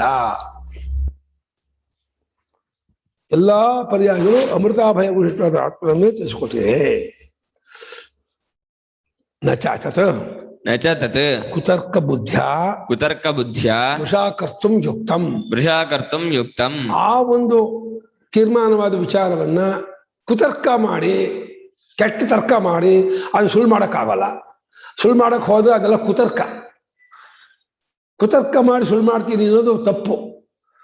ಸುಳ್ಳು ಮಾಡಕ್ ಆಗೋದಿಲ್ಲ. ನಿಜವಾಗಿ ಸತ್ಯವಾಗಿ ಒಬ್ಬನೇ ಆತ್ಮನನ್ನೇ 4 ಪರ್ಯಾಯದಲ್ಲಿ ಹೇಳಿದ್ದು, ಅದು ಅಮೃತಾಭಯ ವಿಶಿಷ್ಟ ಬ್ರಹ್ಮ ಅಂತ ತಿಳಿಸ್ಕೊಟ್ಟಿದ್ರು ಕೂಡ ಅದನ್ನೆಲ್ಲ ನಾನು ತರ್ಕ ಮಾಡಿ ಏನು ತಿಳಿಸ್ಕೊಡ್ತೀನಿ ಅಂತ ಹೋದೆ, ಅದು ಕುತರ್ಕವಾಗಿ ಹಾಳು ಮಾಡ್ದಂಗೆ ಆಗತ್ತೆ. ಹಾಗಿಲ್ಲ, ಅದು ಕುತರ್ಕ ಮಾಡಬಾರದು. ಒಬ್ಬ ಆತ್ಮನನ್ನೇ ಎಲ್ಲಾ ಪರ್ಯಾಯದಲ್ಲೂ ತಿಳಿಸ್ಕೊಟ್ಟು, ಗೊತ್ತಾಗದೇ ಇದ್ದಾಗ ಈ ಮೆಥಡಲ್ಲಿ ಹೇಳ್ತೀನಿ ಅಂತ ಯಾರಿಗೆ ಏಷೋಕ್ಷಿ ಪುರುಷೋ ದೃಶ್ಯತೆ ಏನೂ ಆಗಲಿ ಆತ್ಮ ಗೊತ್ತಾಗ್ಬಿಡ್ತಾನೋ ಅವನಿಗೆ ಏಷ ಸ್ವಪ್ನ ಆ ಉಪದೇಶ ಬೇಕಿಲ್ಲ. ಅದು ಸಮಸ್ತ ಸಂಪ್ರಸನ್ನ ಆ ಉಪದೇಶವೂ ಬೇಕಿಲ್ಲ. ಅದು ಮಗನ್ ಮತ್ತೆಂಬ ಆ ಉಪದೇಶವೂ ಬೇಕಿಲ್ಲ. ಇದು ಗೊತ್ತಾಗದೇ ಇದ್ಮೇಲೆ 2ನೇ ಪರ್ಯಾಯಕ್ಕೆ ಬಂದ, ಅಲ್ಲಿ ಗೊತ್ತಾದ್ರು ಮುಂದಿನ ಬೇಕಿಲ್ಲ. ಅಲ್ಲಿ ಗೊತ್ತಾಗದೆ 3ನೇ ಪರ್ಯಾಯ ಬಂದ, ಅಲ್ಲಿ ಗೊತ್ತಾದ್ಮೇಲೆ ಮುಂದೆ ಮಗನ್ ಮರ್ತು ಬೇಕಿಲ್ಲ. ಅದು ಗೊತ್ತಾದ್ಮೇಲೆ ಮಗನ್ ಮರ್ತು ಬರ್ಬೇಕಾಯ್ತು. 9 ಸಲ ಉಪದೇಶ ಮಾಡ್ದ ಯಾರೋ ಉದ್ದಾಲ ಕಾರುಣಿ. 9 ಸಲ ಎಲ್ಲರೂ ಕೇಳ್ಬೇಕು, ನಿಯಮ ಮಾಡ್ತಿರೋ. ಯಾವ ಪುಣ್ಯಾತ್ಮ ಮಹಾತ್ಮನಿಗೆ 1ನೇ ಸಲಕ್ಕೆ ಜ್ಞಾನ ಬಿಡುತ್ತೋ ಅವನಿಗೆ ಇದು ವ್ಯರ್ಥವೇ. ಯಾರಿಗೆ ಒಳ್ಳೆ ಸಾರು ಹುಳಿ ಪಲ್ಲೆಲ್ಲ ಹೊಟ್ಟೆ ತುಂಬ ಹೋಗ್ಬಿಟ್ಟಿದೆಯೋ ಅವನಿಗೆ ಬಿಸಿಬೇಳೆ ಬಾತ್ ದಂಡನೇ. ಅವನಿಗೆ ಹೊಟ್ಟೆ ತುಂಬ ಯಾವ್ದಕ್ಕೆ ಬಿಸಿಬೇಳೆ ಬಾತು, ಯಾವ್ದಕ್ಕೆ ಮತ್ತೆ ಕಡುಬು, ಮತ್ತೆ ಯಾವ್ದಕ್ಕೆ ಅವನಿಗೆ ಇಡ್ಲಿ, ಮತ್ತೆ ಯಾವ್ದಕ್ಕೆ ಅವನಿಗೆ ಇನ್ನೊಂದು ಉಂಡೆ. ಹೊಟ್ಟೆ ತುಂಬ ಮೇಲೆ ಯಾತಕ್ಕಯ್ಯ? ಹಂಗೆ ಕೃತಾರ್ಥತೆ ಉಂಟಾದ್ಮೇಲೆ ಮತ್ತೆ ಇನ್ನೊಂದು ಬೇಕು ಅನ್ನೋ ಅವಶ್ಯಕತೆ ಬರೋದೇ ಇಲ್ಲ. ಕುತಾರ್ಕ ಬುದ್ಧಿಯಿಂದ ಇದನ್ನ ಸುಳ್ಳು ಮಾಡುವುದು ಸರಿಯಲ್ಲ. ತಥೋ ಗುರುತರಸ್ಯ ಪ್ರಮಾಣಾಂತರಸ್ಯ ಅನುಪಪತ್ತೇಃ. ಗುರುತರಸ್ಯ ಪ್ರಮಾಣಾಂತರಸ್ಯ ಅನುಪಪತ್ತೇಃ. ಯಾಕೆ ತರ್ಕ ಮಾಡಬಾರ್ದು, ಯಾಕೆ ಅದನ್ನ ವಿಚಾರ ಮಾಡಿ ಬೇರೆ ರೀತಿ ನಾವು ತೀರ್ಮಾನ ಮಾಡಬಾರ್ದು ಅಂತ ಕೇಳಿದ್ರೆ ಅದಕ್ಕೆ ಉತ್ತರ ಕೊಡ್ತಾ ಇದ್ದಾರೆ. ಅದಕ್ಕಿಂತ ಗುರುತರ, ಯಾವುದಕ್ಕಿಂತ ಶ್ರುತಿಗಿಂತ ಗುರುತರನೇನೋ ಹೆಚ್ಚಿನದಾದ ಶ್ರೇಷ್ಠವಾದಂತಹ ಪ್ರಮಾಣ ಇನ್ನೊಂದಿಲ್ಲ. ಸರ್ವ ಪ್ರಮಾಣನ ಮೂರ್ಧನ್ಯಂ ಪ್ರಮಾಣಂ ಶ್ರುತಿ. ಎಲ್ಲಾ ಪ್ರಮಾಣಗಳಿಗೂ ಮೂರ್ಧನ್ಯ ಪ್ರಮಾಣ ಅದೇನೋ ಟಾಪ್ ಮೋಸ್ಟ್ ಹೈಯೆಸ್ಟ್ ಪ್ರಮಾಣ ಶ್ರುತಿ. ಶ್ರುತಿ ಹೇಳಿದ್ಮೇಲೆ ಅದಕ್ಕೆ ಅಮೆಂಡ್ಮೆಂಟ್ ಇಲ್ಲ, ಅದಕ್ಕೆ ರೂಪಾಂತರ ಅಥವಾ ಇದನ್ನು ಅದಕ್ಕೆ ಆಪ್ಷನ್ ಇಲ್ಲ. ಹೆಚ್ಚಿನ ಪ್ರಮಾಣ, ಮೂರ್ಧನ್ಯ ಪ್ರಮಾಣ. ಇಂಥ ಗೌರವ ನೋಡಿ. ಸರ್ವೇನು ತತಃ ತಸ್ಮಾತ್ ಶ್ರುತೇ ತಸ್ಮಾತ್ ವೇದಾತ್. ಗುರುತರಸ್ಯ ಪ್ರಮಾಣಾಂತರಸ್ಯ ಅನ್ಯತ್ ಪ್ರಮಾಣಂ ಪ್ರಮಾಣಾಂತರಂ ತಸ್ಯ ಅನುಪಪತ್ತೇ ತಸ್ಮಾತ್ ಅನುಪತ್ತೇ. ಅದಕ್ಕಿಂತ ಅಂದ್ರೆ ಆ ಶ್ರುತಿಗಿಂತ ಇನ್ನೂ ಹೆಚ್ಚಿನದಾಗಿರ್ತಕ್ಕಂಥ ಮತ್ತೊಂದು ಪ್ರಮಾಣ ಅನ್ನೋದು ಇಲ್ಲ ಜಗತ್ತಲ್ಲಿ. ಆಯ್ತು, ಸುಪ್ರೀಂ ಕೋರ್ಟ್ಗಿಂತ ದೊಡ್ಡ ಕೋರ್ಟ್ ಹೇಗಿಲ್ವಾ? Supreme court highest, civil court, ಬೇರೆ ಡಿಸ್ಟ್ರಿಕ್ಟ್ ಕೋರ್ಟು, ಆಮೇಲೆ ಹೈಕೋರ್ಟು, ಆಮೇಲೆ ಸುಪ್ರೀಂ ಕೋರ್ಟ್ಗೂ ಇನ್ನೊಂದು ಕೋರ್ಟು ಅಂತೀನಿ ಅಂದ್ರೆ ಅರ್ಥ ಇಲ್ಲ ಅದಕ್ಕೆ. ಹಾಗೆ ಶ್ರುತಿ ಸುಪ್ರೀಂ ಕೋರ್ಟ್ ಇದ್ದ ಹಾಗೆ, ಅಲ್ಲಿ ಹೇಳಿದ ತೀರ್ಮಾನ ಮುಗಿದೋದು, ಆದ್ಮೇಲೆ ಅಪೀಲ್ ಮಾಡೋ ಹಾಗಿಲ್ಲ. ನಾನು ಪ್ರತ್ಯಕ್ಷಂ ದುಃಖ ಅಪ್ರಿಯ ವೇತೃತ್ವಂ. ನನು ಪ್ರತ್ಯಕ್ಷಂ ದುಃಖಾದ್ಯಪ್ರಿಯವೇತೃತ್ವಂ ಅವ್ಯಭಿಚಾರ ಅನುಭೂಯತೆ ಇತಿ ಚೇ.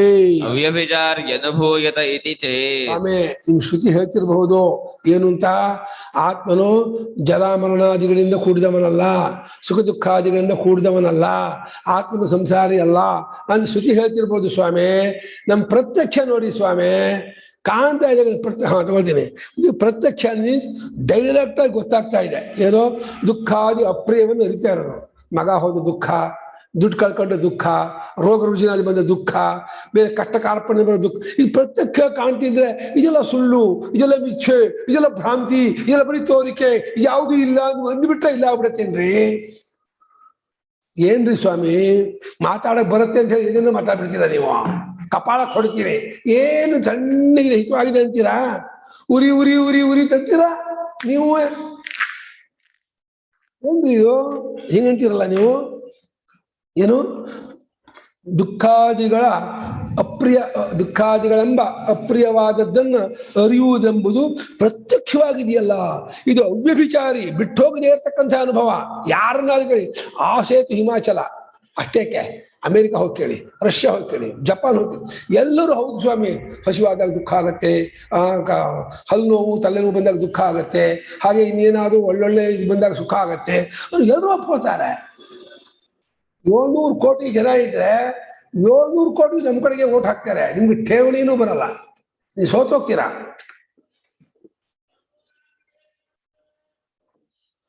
ಶಂಕರಾಚಾರ್ಯ ಒಬ್ರ ಏನು ಅಂತ, ಆತ್ಮನಿಗೆ ಸಂಸಾರಿತ್ವ ಇಲ್ಲ, ಅಪ್ರಿಯಾದಿಗಳಿಲ್ಲ, ಸುಖ ದುಃಖಾದಿಗಳಿಲ್ಲ ಅಂತ. ಮತ್ತೆ ಇದೆಲ್ಲ ಇದೇ ಅನ್ನೋರು ಎಷ್ಟು ಜನ? ಕೋಟಿ ಜನ ಇದೇ ಅನ್ನೋರು. ಅದಂಗೆ ಕೋಟಿ ಜನ ಹೇಳಿದ್ದೇನೆ ಸುಳ್ಳು ಅಂತ ಹೇಳಿ ನೀವು ಒಬ್ರು ಹೇಳಿದ್ದೇನೆ ನಿಜ ಒಪ್ಕೊಳಕ್ಕಾಗತ್ತೇನ್ರಿ? ಏನ್ರಿ ಶಂಕರಾಚಾರ್ಯ, ಎಂಥ ಉದ್ದಟತನ ನಿಮ್ದು, ಎಂಥ ಧೈರ್ಯ ನೀವು, ಹೀಗೆಲ್ಲ ಮಾತಾಡ್ಬೋದಾ ನೀವು ಅಂತಂದ್ರೆ ಏನು ಅವ್ಯಭಿಚಾರಿಯಾಗಿ ಅಲ್ಲಿ ಬಿಟ್ಟಗಲದೇ ಇರುವ ಅನುಭವ ದುಃಖಾದಿಗಳ ಅಪ್ರಿಯ ಅರಿಯೋದು ಅನ್ನೋದು ಇದೆಯಲ್ಲ ಅಂತಂದ್ರೆ ನಾ ಜರಾದಿರಹಿತೋ ಜೀರ್ಣೋಹಂ ಜಾತೋಹಂ ಆಯುಷ್ಮಾನ್ ಕೃಷ್ಣೋ ಮೃತ ಇತ್ಯಾದಿ ಪ್ರತ್ಯಕ್ಷಾನುಭವತ್ ತದನುಭವತ್ತೇ. ಜರಾಜರಹಿತನಾದ ಆತ್ಮನು ನಾನು ಜೀರ್ಣನಾಗಿದ್ದೀನಿ ಅಂತ ಅಂದ್ಕೊಳ್ತಾನೆ. ಆತ್ಮನ ಜರಾದಿಗಳು ಇಲ್ಲ, ಅದು ನಾನು ಜೀರ್ಣ, ನಾನು ಮತ್ತು ಹುಟ್ಟಿದ್ದೀನಿ, ನಾನು ಆಯುಷ್ಮಂತನಾಗಿದ್ದೀನಿ, ನಾನು ಬೆಳ್ಳಿಗಿದ್ದೀನಿ, ಕಪ್ಪಿಗಿದ್ದೀನಿ, ಸತ್ಯ ಕಣ್ರಿ. ಈ ರೀತಿ ಈ ಪ್ರತ್ಯಕ್ಷಾನುಭವ ಯಾವ ರೀತಿ ಕಾಣ್ತಾ ಇತ್ತು ನನಗೆ ಆರೋಪ ಮಾಡ್ಕೊಳ್ತಾನೋ, ಸಂಸಾರಿತ್ವವು ತನಗೆ ಕಾಣ್ತಾ ಇತ್ತು ತನ್ನ ಮೇಲೆ ಆರೋಪ ಮಾಡ್ಕೊಳ್ತಾ ಇದ್ದಾನೆ ಅಷ್ಟೇ. ಇದು ತನಗೆ ತೋರುತ್ತಿ ಘಟಾದಿಗಳು ಪ್ರತ್ಯಕ್ಷವಾಗಿ ತೋರುತ್ತಿದ್ರು ನಾನೇ ಘಟ ಅನ್ಕೊಳ್ಳೋದು ಎಷ್ಟು ಅವಿವೇಕವೋ. ಕಾಣ್ತಾ ಇದೆ ಗಡಿಗೆ ಮುಂದೆ ಗಡಿಗೆ ಕಾಣ್ತಿದ್ದು ನಾನೇ ಗಡಿಗೆ ಅನ್ನೋದು ಅವಿವೇಕ ಅಲ್ವೇಂದ್ರೆ? ಮುಂದೆ ನೀರು ಕಾಣ್ತಾ ಇದೆ, ಬೆಂಕಿ ಕಾಣ್ತಾ ಇದೆ, ನಾನೇ ಬೆಂಕಿ, ನಾನೇ ನೀರು, ನಾನೇ ಗಡಿಗೆ ಅನ್ನೋದು ವಿವೇಕೋ ಅವಿವೇಕವಾ? ಅದರಂತೆ ಈ ಸುಖ ದುಃಖಾದಿಗಳು ಸಂಸಾರಿತ್ವವು ನನಗೆ ಇದೇನೋ ಅವಿವೇಕ. ನಿಂತವನು ಜರಾದಿ ರಹಿತ ನೀನು. ಸ್ವಾಮಿಗಳು ಈ ಟಿಪ್ಪಣಿ ಕೊಟ್ಟಿದ್ದಾರೆ, ಜರಾದಿ ಬೇಕಿಲ್ಲ ಈ ಪದ ಅಂತ.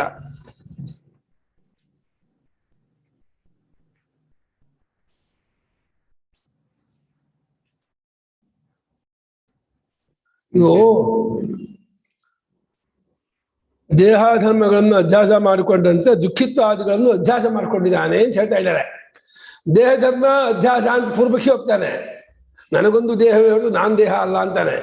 ಯಾರೋ ಮೀಮಾಂಸಕರು ಉತ್ತರ ಕೊಡ್ತಾ ಇದ್ದಾರೆ. ಮೀಮಾಂಸಕರು ಆತ್ಮನು ಸುಖಿತ್ವ ದುಃಖಿತ್ವ ಅದನ್ನು ಕೂಡ್ಕೊಂಡವನು ಅಂತಾರೆ, ಆದ್ರೆ ದೇಹ ಆತ್ಮನಿಗೆ ಸೇರಿದ್ದಲ್ಲ ಅಂತಾರೆ. ಅಲ್ಲಯ್ಯ, ದೇಹಾದಿಗಳು ಆತ್ಮನಿಗೆ ಸೇರಿದ್ದಲ್ಲ ಅಂತ ಹೇಗಂತೀಯೋ ಅದೇ ನ್ಯಾಯದಲ್ಲಿ ಸುಖಿತ್ವ ದುಃಖಿತ್ವಾದಿಗಳು ಆತ್ಮ ಸೇರಿದ್ದಲ್ಲ ಅಂತ ತಿಳ್ಕೋ. ದೇಹಾದಿಗಳು ಆತ್ಮನಲ್ಲವಂತೆ, ಅದು ಸುಖಿತ್ವ ದುಃಖಿತ್ವ ಆತ್ಮನ ಗುಣವಂತೆ. ಇದೇನ್ರಿ ಇದು? ಹಾಗೆ ದೇಹಾದಿಗಳಂತೆ ಏನು ದೇಹಾದಿಗಳ ಧರ್ಮವು ಆತ್ಮನಿಗೆ ಹೇಗೆ ಸೇರಿದ್ದಲ್ಲವೋ, ಆತ್ಮನಿಗೆ ದೃಶ್ಯವೋ ವಿಷಯವಾಗಿದೆಯೋ, ಅದೇ ರೀತಿ ಈ ಸಂಸಾರಿತ್ವವು ಕೂಡ ಪ್ರತ್ಯಕ್ಷ ಅನುಭವದಂತೆ ಕಾಣ್ತಾ ಇರೋದ್ರಿಂದ ದೃಶ್ಯ ಇರೋದ್ರಿಂದ ಆತ್ಮ ಸೇರಿದ್ದಲ್ಲ.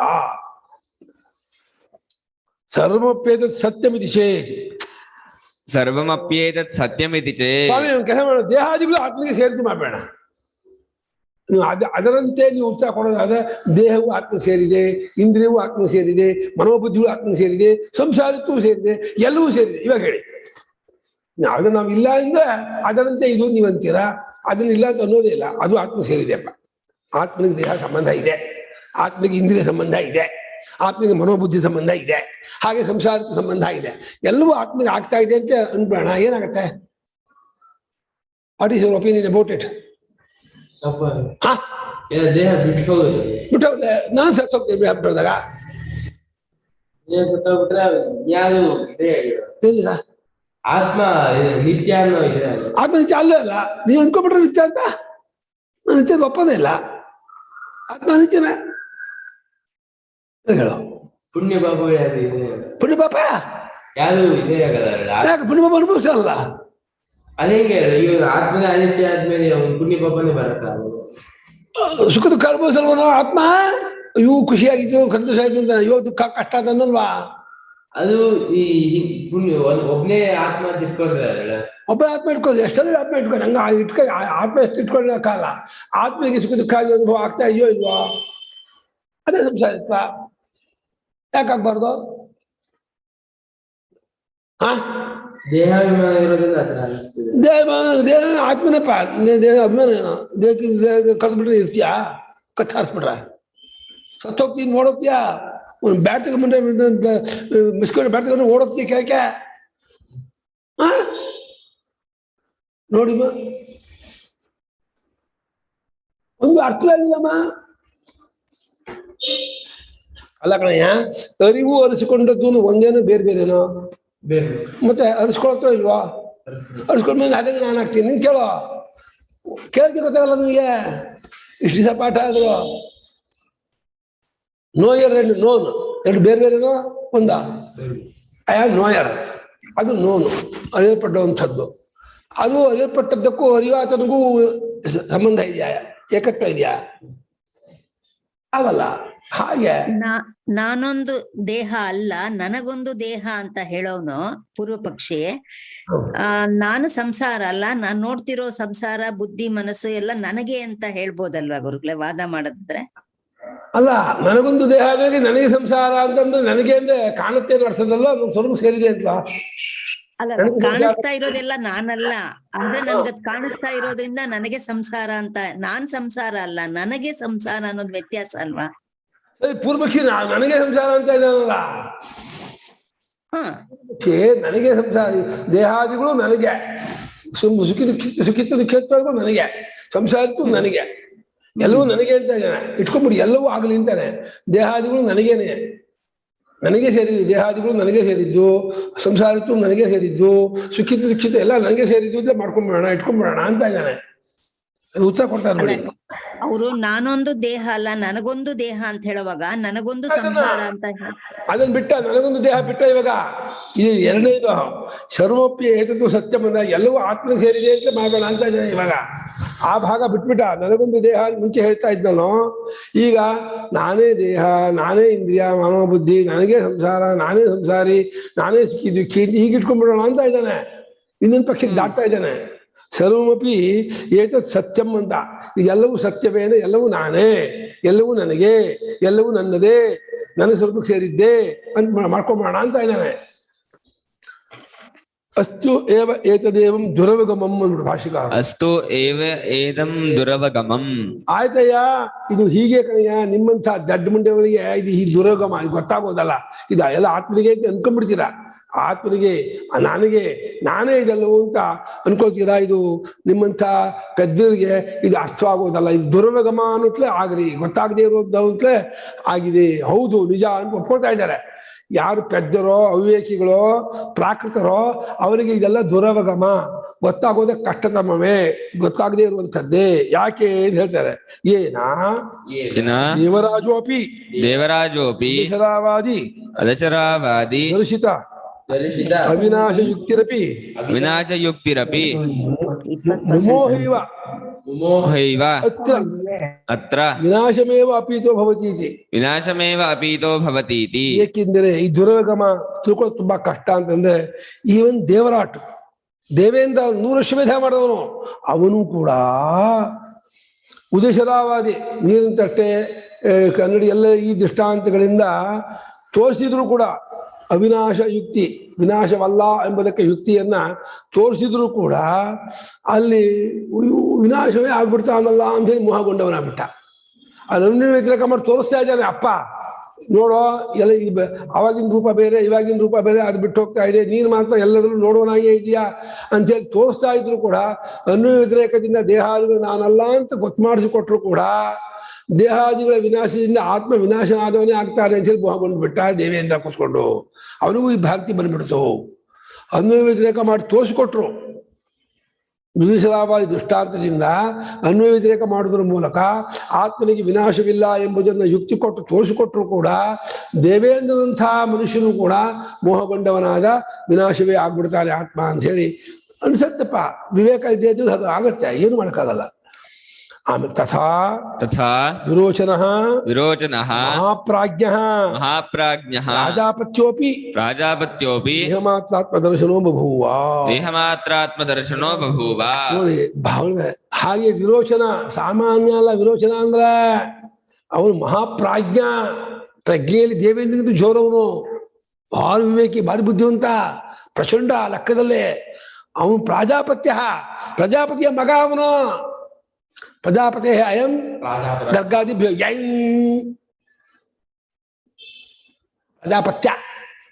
ಪ್ರಜಾಪತಿಯ ಮಗ ಅವನು. ಪ್ರಜಾಪತಿಯ ಮಗನಾಗಿ ಮಹಾಪ್ರಾಜ್ಞನಾಗಿ ಪ್ರಚಂಡ ಬುದ್ಧಿವಂತನಾಗಿದ್ರು ಕೂಡ ದೇಹವಷ್ಟೇ ಆತ್ಮ ಅನ್ಸ್ಕೊಂಬಿಟ್ಟ. ಹಾಕೋಣ ಏನ್ ಹೇಳೋಣ ವಿವೇಕವನ್ನ, ಏನ್ ಹೇಳೋಣ ದೌರ್ಭಾಗ್ಯವನ್ನ. ಅಂಥವನು ಕೂಡ ಸ್ಪಷ್ಟ ತೋರಿಸ್ತಾ ಇದ್ದಾನೆ. ಉದಿಶರಾವಾದಿ ದೃಷ್ಟಾಂತ ಅನ್ವಯಿತ ಮಾಡಿ ಬಿಡಿಸ್ತಾ ಇದ್ರು ಕೂಡ ಅವ್ನು ತರ್ಕ ಮಾಡಿ ದೇಹವೇ ಆತ್ಮ ಅಂತ ತಿಳ್ಕೊಂಡ್ಬಿಟ್ಟ. ಇನ್ನು ಕಿಮನ್ಯ, ಇನ್ನು ನಮ್ಮಂಥವ್ರ ವಿಷಯಕ್ಕೆ ಹೇಳೋದೇ ಅವನು. ನಮಗೆ ಗೊತ್ತಾಗ್ತಿಲ್ಲ ಅನ್ನೋದು ಆಶ್ಚರ್ಯವೇನಿಲ್ಲ. ಅಂಥ 100 ವರ್ಷ ವೇದ ಮಾಡಿದ ದೇವೇಂದ್ರನೇ ತಿಪ್ಪಲಾಗ ಪಲ್ಟಿ ಹೊಡೆದ. ಮಹಾಪ್ರಾಜ್ಞನಾದ ಪ್ರಜಾಪತಿಯ ಮಗನಾದ ವಿರೋಚನೆ ಪಲ್ಟಿ ಹೊಡೆದ ಅಂದ್ರೆ ನಮ್ಮನ್ನು ಕಿಮನ್ಯ ಎಂಬ ಕೇಳೋರು ಯಾರಮ್ಮ? ಅಯ್ಯೋ ನಮ್ಮ ಹಣೆ ಬರವೇ. ತಥಾ ಸಾಂಖ್ಯಾಃ ತಥಾ ಇಂದ್ರಸ್ಯ ಆತ್ಮವಿನಾಶ ಭಯಸಾಗರೇ ಏವ ವೈನಾಶಿಕಾಃ ನ್ಯಮಜ್ಜನ್. ಹಾಗೆ ಇಂದ್ರನು ಆತ್ಮವಿನಾಶನಾಗುತ್ತಾನೆ ಎಂಬ ಭಯ ಸಾಗರ ಇದೆಯಲ್ಲ, ಭಯ ಸಮುದ್ರ. ಆ ಸಮುದ್ರದಲ್ಲಿಯೇ ವೈನಾಶಿಕರೆಲ್ಲ ಮುಳುಗ್ಬಿಟ್ರು. ವೈನಾಶಿಕರು ಅಂದ್ರೆ ಬೌದ್ಧರೆಲ್ಲ ಶೂನ್ಯ ಅಂತ ಹೇಳ್ತಾ ಅವರು ಕೂಡ ಆ ಭಯ ಸಾಗರದಲ್ಲೇ ಮುಳುಗಿದವರಾಗ್ಬಿಟ್ರು ಅಂತ ಇದ್ದಾರೆ. ಆತ್ಮನು ವಿನಾಶವಾಗುತ್ತಾನೆಂಬ ಭಯ ಸಾಗರದಲ್ಲಿ ವೈನಾಶಿಕರು ಇಂದ್ರನಂತೆ ಮುಳುಗಿಬಿಟ್ರು ಅಂತ. ಇಂದ್ರಸ್ಯ ಯಾತಕಲೆ ತಥಾ ಆತ್ಮವಿನಾಶ ಸಾಗರೇ ವೈನಾಶಿಕ ನಮಸ್ತೆ. ಇಂದ್ರಸ್ಯಗೆ ಏನು ವಿಷಯ ಮಾಡಿದ್ದಾರೆ? ಇಂದ್ರನಂತೆ ಮಾಡಿದ್ದಾರೆ, ಇಂದ್ರ ಇವ ಅಂತ ಮಾಡಿದ್ದಾರೆ. ಹಾಗೆ ಇಂದ್ರನಂತೆ 5 ಇಂದ್ರಸ್ಯ ಇರಬಾರ್ದಪ್ಪ, ಇಂದ್ರ ಇವ ಅಂತ ಇರ್ಬೇಕಾಯ್ತು. ತಥಾ ಇಂದ್ರ ಇವ ಆತ್ಮವಿನಾಶ ಭಯಸಾಗರೇ ವೈನಾಶಿಕಾನ್ಯಮಜ್ಜನ್. ಇಂದ್ರಸ್ಯ ಯದ್ಭಯಂ ತತ್ ಅಂತ ವಸಲಕ್ಷ್ಮಿ ಮಾಡ. ಅಲ್ಲ, ಇಲ್ಲಿ ಗುರುಗಳೇ ಇಂದ್ರಸ್ಯ ಆತ್ಮವಿನಾಶ ಭಯ ಇವ. ಅಲ್ಲ, ಎಲ್ಲರೂ ಇವ ಹಾಕ್ಬೇಕಾದ್ರೆ ಇವ ಏವ ಇದೆ, ಇವ ಇಲ್ಲ ಇಲ್ಲಿ. ಆತ್ಮವಿನಾಶ ಭಯಸಾಗರೇ ಇವ ಅಂತ ಹಾಕಿದ ಪರಾಯಿತ ಏವ ಇದೆಯಲ್ಲ, ಅದೇ ಇಂದ್ರಸ್ಯ ಇವ ಆತ್ಮವಿನಾಶ ಭಯಸಾಗರೇ ಏವ ಅಂತ ಮಾಡ್ಬೇಕು. ಇಂದ್ರನಂತೆಯೇ ಆತ್ಮನು ವಿನಾಶವಾಗುತ್ತಾನೆಂಬ ಭಯಸಾಗರದಲ್ಲಿಯೇ ವೈನಾಶಿಕರು ಮುಳುಗಿಬಿಟ್ರು, ಅವರು ಬಿದ್ದೋಗ್ಬಿಟ್ರು, ಅವರು ಕೂಡ ಇಲ್ಲಿ ತೆಪ್ಪಲಾಗ ಹೊಡೆದ್ರು. ವೈನಾಶಿಕ ಬೌದ್ಧರು ಕೂಡ ಮತ್ತೆ ಭಾರಿ ಪಂಡಿತರು, ಬುದ್ಧಿವಂತರು. ಬೌದ್ಧರು ಏನು ಸಾಮಾನ್ಯ ಮನುಷ್ಯರಲ್ಲ, ಭಾರಿ ವಿವೇಕಿಗಳು, ಬಹಳ ಪ್ರಪಂಚವನ್ನ ಅಲ್ಲಗಳೆಯೋದ್ರಲ್ಲಿ ಎಕ್ಸ್ಪರ್ಟ್. ಅವರು ದ್ವೈತವನ್ನು ಅಲ್ಲಗಳೆಯೋದ್ರಲ್ಲಿ ಎಕ್ಸ್ಪರ್ಟು. ಅಂಥವರು ಕೂಡ ತಪ್ಪಿಕೊಂಡ್ರು. ತಥಾ ಸಾಂಖ್ಯಾಃ ದ್ರಷ್ಟಾರಂ ದೇಹಾದಿ ವ್ಯತಿರಿಕ್ತಂ ಅವಗಮ್ಯಾಪಿ. ತಥಾ ಸಾಂಖ್ಯಾಃ ದ್ರಷ್ಟಾರಂ ದೇಹಾದಿ ವ್ಯತಿರಿಕ್ತಂ ಅವಗಮ್ಯಾಪಿ ತಕ್ತ ಆಗಮ ಪ್ರಮಾಣತ್ವಾತ್ ಕೃತ್ಯವಿಷಯೇ ಏವ ಅನ್ಯತ್ವ ದರ್ಶನೇ ತಸ್ಥುಃ. ಅನ್ಯತ್ವ ದರ್ಶನೇ ತಸ್ಥುಃ. ಒಬ್ಬ ನೆಮೆಜ್ಜನ್ನು, ಒಬ್ರು ತಸ್ಥು, ಒಬ್ರು ಮುಮೋಹ, ಒಬ್ರು ಬಭುವ. ಒಬ್ಬ ಬೇರೆ ಬೇರೆ ಕ್ರಿಯಾಪದ ಹಾಕ್ತಾ ಇದ್ದಾರೆ ಭಾಷಿಕಾರರು. ಎಷ್ಟು ಪುಣ್ಯ ಭಾಷ್ಯಕಾರರಿಗೆ ಎಷ್ಟು ಸರ್ವತೋಮುಖವಾದ ಗತಿ ಇದೆ ಇದಕ್ಕೆ. ಹಾಗೆಯೇ ಸಾಂಖ್ಯರು ಇದಾರಲ್ಲಪ್ಪ, ಕಾಪಿಲರು, ದ್ವೈತಿಗಳು, ಗುಣತೆ ವಿವೇಕ ಮಾಡುವ ಪ್ರಕೃತಿ ಪುರುಷ ವಿವೇಕವನ್ನು ಮಾಡುವಂತಹ ಸಾಂಖ್ಯರು, ಅವರು ದೇಹಾದಿಗಳಿಗಿಂತ ವ್ಯತಿರಿಕ್ತವಾಗಿರುವ ಆತ್ಮನು ದ್ರಷ್ಟವಾಗಿದ್ದಾನೆ ಅನ್ನೋದನ್ನು ತಿಳ್ಕೊಂಡ್ರು. ದ್ರಷ್ಟಾರಂ ಅವಗಮ್ಯಾಪಿ, ಆತ್ಮ ದ್ರಷ್ಟ, ಆತ್ಮ ನೋಡುವಾತನು, ಓನ್ಲಿ ನೋಯರ್, ಒಲಿ ತಿಳಿಯುವಾತನು, ಆತ್ಮನಿಗೆ ಪ್ರಕೃತಿ ಸಂಬಂಧ ಇಲ್ಲ, ವಿಷಯ ಸಂಬಂಧವಿಲ್ಲ ಅನ್ನೋ ವಿವೇಕ ಮಾಡ್ಕೊಂಡಿದ್ರು, ದೇಹದಿಂದ ವ್ಯತಿರಿಕ್ತ ಅಂತ ತಿಳ್ಕೊಂಡಿದ್ರು ಕೂಡ ಅವ್ರು ಏನ್ ಮಾಡ್ಬಿಟ್ರು, ಅವ್ರ ಆಗಮ ಅನ್ನುವಂಥ ಪ್ರಮಾಣ ಕೈ ಬಿಟ್ರು. ಅವರು ಚಕ್ತ ಆಗಮ ಪ್ರಮಾಣತ್ವಾತ್, ಆಗಮ ಏವ ಪ್ರಮಾಣಂ ಆಗಮ ಪ್ರಮಾಣ, ಚಕ್ತಂ ಆಗಮ ಪ್ರಮಾಣಂ ಚಕ್ತಾಗಮ ಪ್ರಮಾಣ, ಅಲ್ಲ ಹಂಗಾಣ ಆಗಮ ಏವ ಪ್ರಮಾಣಂ ಆಗಮ ಪ್ರಮಾಣ ಚಕ್ತಂ ಆಗಮ ಪ್ರಮಾಣಂ ಯಶಾಂಚ ಚಕ್ರಾಗಮ ಪ್ರಮಾಣ, ಪ್ರಮಾಣಸ್ಯ ಭಾವ ಪ್ರಮಾಣತ್ವಂ ತಸ್ಮಾತ್ ಯಸ್ಯ ಸಹ ಮಾಡು ಯಶಾಂಚ ಮಾಡು. ಆಗಮೆಂಬ ಪ್ರಮಾಣವನ್ನು ಬಿಟ್ಟವರಾಗಿರುತ್ತಾರಾದ್ದರಿಂದ ಅವರು ಮೃತ್ಯುಗೋಚರವಾಗಿರುವ ಅನ್ಯತ್ವ ದರ್ಶನದಲ್ಲಿ ಅವರು ನೆಲೆ ನಿಂತವರಾದರು. ಮೃತ್ಯುಗೋಚರ, ಮೃತ್ಯು ಯಾವುದೋ ಅವಿದ್ಯಾ ಕಾಮಕರ್ಮವೇ ಮೃತ್ಯು, ಅದೇ ದ್ವೈತ ದರ್ಶನ. ಅಲ್ಲೇ ಉಳ್ಕೊಂಡ್ರೆ ಹೊರತು ಅವರಿಗೆ ಅದ್ವೈತಾತ್ಮ ದರ್ಶನವಾಗಲಿಲ್ಲ. ತಥಾ ಅನ್ಯೇ ಕಾಣಾದಾದಿ ದರ್ಶನಾಃ, ತಥಾ ಅನ್ಯೇ ಕಾಣಾದಾದಿ ದರ್ಶನಾಃ ಕಷಾಯ ರಕ್ತಮಿವ ಕಷಾಯ ರಕ್ತಮಿವ ಕ್ಷಾರಾದಿಭಿರ್ವಸ್ತ್ರಂ ಕ್ಷಾರಾದಿಭಿರ್ವಸ್ತ್ರಂ ನವಭಿಃ ಆತ್ಮಗುಣೈರ್ಯುಕ್ತಂ ನವಭಿಃ ಆತ್ಮಗುಣೈರ್ಯುಕ್ತಂ ಆತ್ಮದ್ರವ್ಯಂ ವಿಶೋಧಯಿತುಂ ಪ್ರವೃತ್ತಾಃ, ಆತ್ಮದ್ರವ್ಯಂ ವಿಶೋಧಯಿತುಂ ಪ್ರವೃತ್ತಾಃ. ಅದೇ ರೀತಿ ಬೇರೆ ಕಾಣಾದರು ಅಂದ್ರೆ ವೈಶೇಷಿಕರು, ತಾರ್ಕಿಕರು, ಅವರು ಕೂಡ ಆದರ್ಶದವರು. ಆದಿಶಬ್ದದಿಂದ ನೈಯಾಯಿಕರು, ವೈಶೇಷಿಕರು ಅಂತ ಇನ್ನು ಅವರಲ್ಲಿ ಏನೇನು ಒಳಪಂಗಡ ಇದೆಯೋ ಅವರೆಲ್ಲರೂ ಕೂಡ ಹೇಗೆ ಒಂದು ಕಷಾಯದಿಂದ ಬೆಳೆದಂತಹ ಬಟ್ಟೆ ಯಾವ ರೀತಿ ಕ್ಷಾರಾದಿ ಆಸಿಡ್ ಹಾಕೋದೇ ಮುಂತಾದವುಗಳಿಂದ ವಸ್ತುವನ್ನು ಶೋಧನೆ ಮಾಡುವ ಹಾಗೇನೆ ಆತ್ಮನು 9 ಗುಣಗಳಿಂದ ಕೂಡ್ಕೊಂಡಿದ್ದಾನಂತೆ. ನವಭಿ ಆತ್ಮಗುಣೈ ಯುಕ್ತ, 9 ಆತ್ಮಗಳನ್ನು ಕೂಡ್ಕೊಂಡಂಥ ಆತ್ಮದ್ರವ್ಯವನ್ನ ಅವರು ಹೇಗೆ ಆಸಿಡ್ ಹಾಕಿ ಬಟ್ಟೆನ ಕ್ಲೀನ್ ಮಾಡುವ ಹಾಗೇನೆ ಆತ್ಮಶೋಧನೆ ಮಾಡಕ್ಕೆ ಹೊರಟ್ಬಿಟ್ಟಿದ್ದಾರೆ. ಅವರು ಆತ್ಮದಲ್ಲಿ ಅಂಟ್ಕೊಂಡ್ಬಿಟ್ಟಿದೆ, ಒಟ್ಕೊಂಡ್ಬಿಟ್ಟಿದೆ, ಕೂಡ್ಕೊಂಡ್ಬಿಟ್ಟಿದೆ, ಅದನ್ನ ಜೀವ್ ತಿಕ್ಕಬೇಕು. 9 ಗುಣಗಳನ್ನು ತೆಗೆದುಬಿಟ್ಟು ಆತ್ಮನ ಬರೀ ದ್ರವ್ಯ ಮಾತ್ರಗೊಳಿಸಬೇಕು ಅಂತ ಹೇಳಿ ಹೊರಟ್ಬಿಟ್ಟಿದ್ದಾರೆ. ಯಾರ್ಯಾರು ಎಲ್ಲೆಲ್ಲಿ ತಪ್ಪಾಗಿ ತಿಳ್ಕೊಂಡಿದ್ದಾರೆ. Correct, you are perfectly correct. ಹೌದು, ಎಲ್ಲೆಲ್ಲಿ ತಪ್ಪಿಕೊಂಡ್ರು, ಹೇಗಾಗಿದ್ರು ಅಂತ ಆಯ್ತಾ ಇದ್ದಾರೆ, ಶೋಧನೆ ಮಾಡಿ ಹೊರಟ್ಬಿಟ್ಟಿದ್ದಾರೆ. ತಥಾ ಅನ್ಯೇ ಕರ್ಮಿಣಃ ತಥಾ ಅನ್ಯೇ ಕರ್ಮಿಣಃ ಬಾಹ್ಯ ವಿಷಯಾಪಹೃತ ಚೇತಸಃ ಬಾಹ್ಯ ವಿಷಯಾಪಹೃತ ಚೇತಸಃ ಪ್ರಮಾಣಾಃ ಅಪಿ ವೇದ ಪ್ರಮಾಣಾಃ ಅಪಿ ಪರಮಾರ್ಥ ಸತ್ಯಂ ಆತ್ಮೈಕತ್ವಂ ಪರಮಾರ್ಥ ಸತ್ಯಂ ಆತ್ಮೈಕತ್ವಂ ಸ್ವವಿನಾಶಮಿವ ಸ್ವವಿನಾಶಮಿವ ಮನ್ಯಮಾನಾಃ ಇಂದ್ರವನ್ಮನ್ಯಮಾನಾಃ ಇಂದಾದಿಲ್ಲ, ಇಂದ್ರವನ್ ಅಷ್ಟೇ. ಇಂದ್ರವನ್ಮನ್ಯಮಾನಾಃ ಆದಿಯದಿದೆಯೋ ದರಿದ್ರ ಆದಿಯ ಸೋತಿಯ ಘಟೀಯಂತ್ರವತ್ ಘಟೀಯಂತ್ರವತ್ ಆರೋಹಾವರೋಹ ಪ್ರಕಾರೈಃ ಆರೋಹಾವರೋಹೋ ಅನುಷಂ ಬಂಭ್ರಮಂತಿ, ಅತ್ಯಂತ ಭ್ರಮಂತಿ ಬಂಭ್ರಮಂತಿ. ಮೀಮಾಂಸಕರು ಹೊಡೆದ ಇದ್ದಾರೆ. ಇವಾಗ ವೇದ ಪ್ರಮಾಣಕರಾಗಿರುವ ಮೀಮಾಂಸಕರು ಕೂಡ ಪಟ್ಟಿ ಹೊಡೆದು ಇದ್ದಾರೆ. ಕರ್ಮಿಗಳು ಹೊರಗಿನ ವಿಷಯದಲ್ಲಿ ಅಪಹಾರಗೊಂಡಂತ ಮನಸ್ಸುಳ್ಳವರು. ಅವರಿಗೆ ರಂಭೆ ಉರುಷಿ ಬಗ್ಗೆ ಭಾರಿ ಆಸಕ್ತಿ, ಸ್ವರ್ಗದ ಬಗ್ಗೆ ಬಹಳ ಆಸಕ್ತಿ, ಅವರಿಗೆ ಭೋಗದಲ್ಲಿ ತುಂಬಾ ಆಸಕ್ತರು. ಅವರು ವೇದ ಪ್ರಮಾಣಕರಾಗಿದ್ರು ಕೂಡ ಪರಮಾರ್ಥ ಸತ್ಯವಾದ ಆತ್ಮೀಕತ್ವವನ್ನು ಒಪ್ಕೊಂಡ್ಬಿಟ್ರೆ ಈ ಜೀವನ ಇಲ್ಲ ಆಗ್ಬಿಡ್ತಾನೆ, ನಾನೇ ಇಲ್ಲ ಆಗ್ಬಿಡ್ತೀನಿ, ಆತ್ಮವಿನಾಶವನ್ನ ಅವರು ಕಂಡುಕೊಂಡವರಾಗಿ ಇಂದ್ರನಂತೆ. ಇಂದ್ರ ಹೇಗೆ ಸುಷುಪ್ತಿಯಲ್ಲಿ ಆತ್ಮನೇ ಇಲ್ಲ ಅಂತ ಆಗ್ಬಿಡ್ತಾನೆ ಅಂತ ಅನ್ಕೊಂಡು ಆ ರೀತಿ ಆತ್ಮವಿನಾಶವನ್ನು ತಿಳಿದವರಾಗಿ ಈ ರಾಟೆ ಗರಗರ ತಿರುಗು ಹಾಗೇನೆ ಈ ಸಂಸಾರ ತಿರುಗ್ತಾ ಮೇಲಕ್ಕೆ ಹೋಗೋದು, ಕೆಳಗೆ ಬರೋದು, ಸ್ವರ್ಗಕ್ಕೆ ಹೋಗೋದು, ಮತ್ ಭೂಮಿಗೆ ಬರೋದು, ಮತ್ ಸ್ವರ್ಗಕ್ಕೆ ಹೋಗೋದು, ಮತ್ ಬರೋದು. ಈ ರೀತಿ ಆರೋಹ ಅವರೋಹ ಪ್ರಕಾರದಿಂದ ಅನಿಶಂ ಕಾನ್ಸ್ಟಂಟ್ ಆಗಿ ಎಡೆಬಿಡದೆ ನಿರಂತರವಾಗಿ ಅವರು ಇಲ್ಲೇ ಸಂಸಾರ ಸುತ್ತಾ ಇದ್ದಾರೆ. ಸಾಕಲ್ವಾ? ನಾಳೆ ಹೇಳೋಣ ಮುಂದಕ್ಕೆ.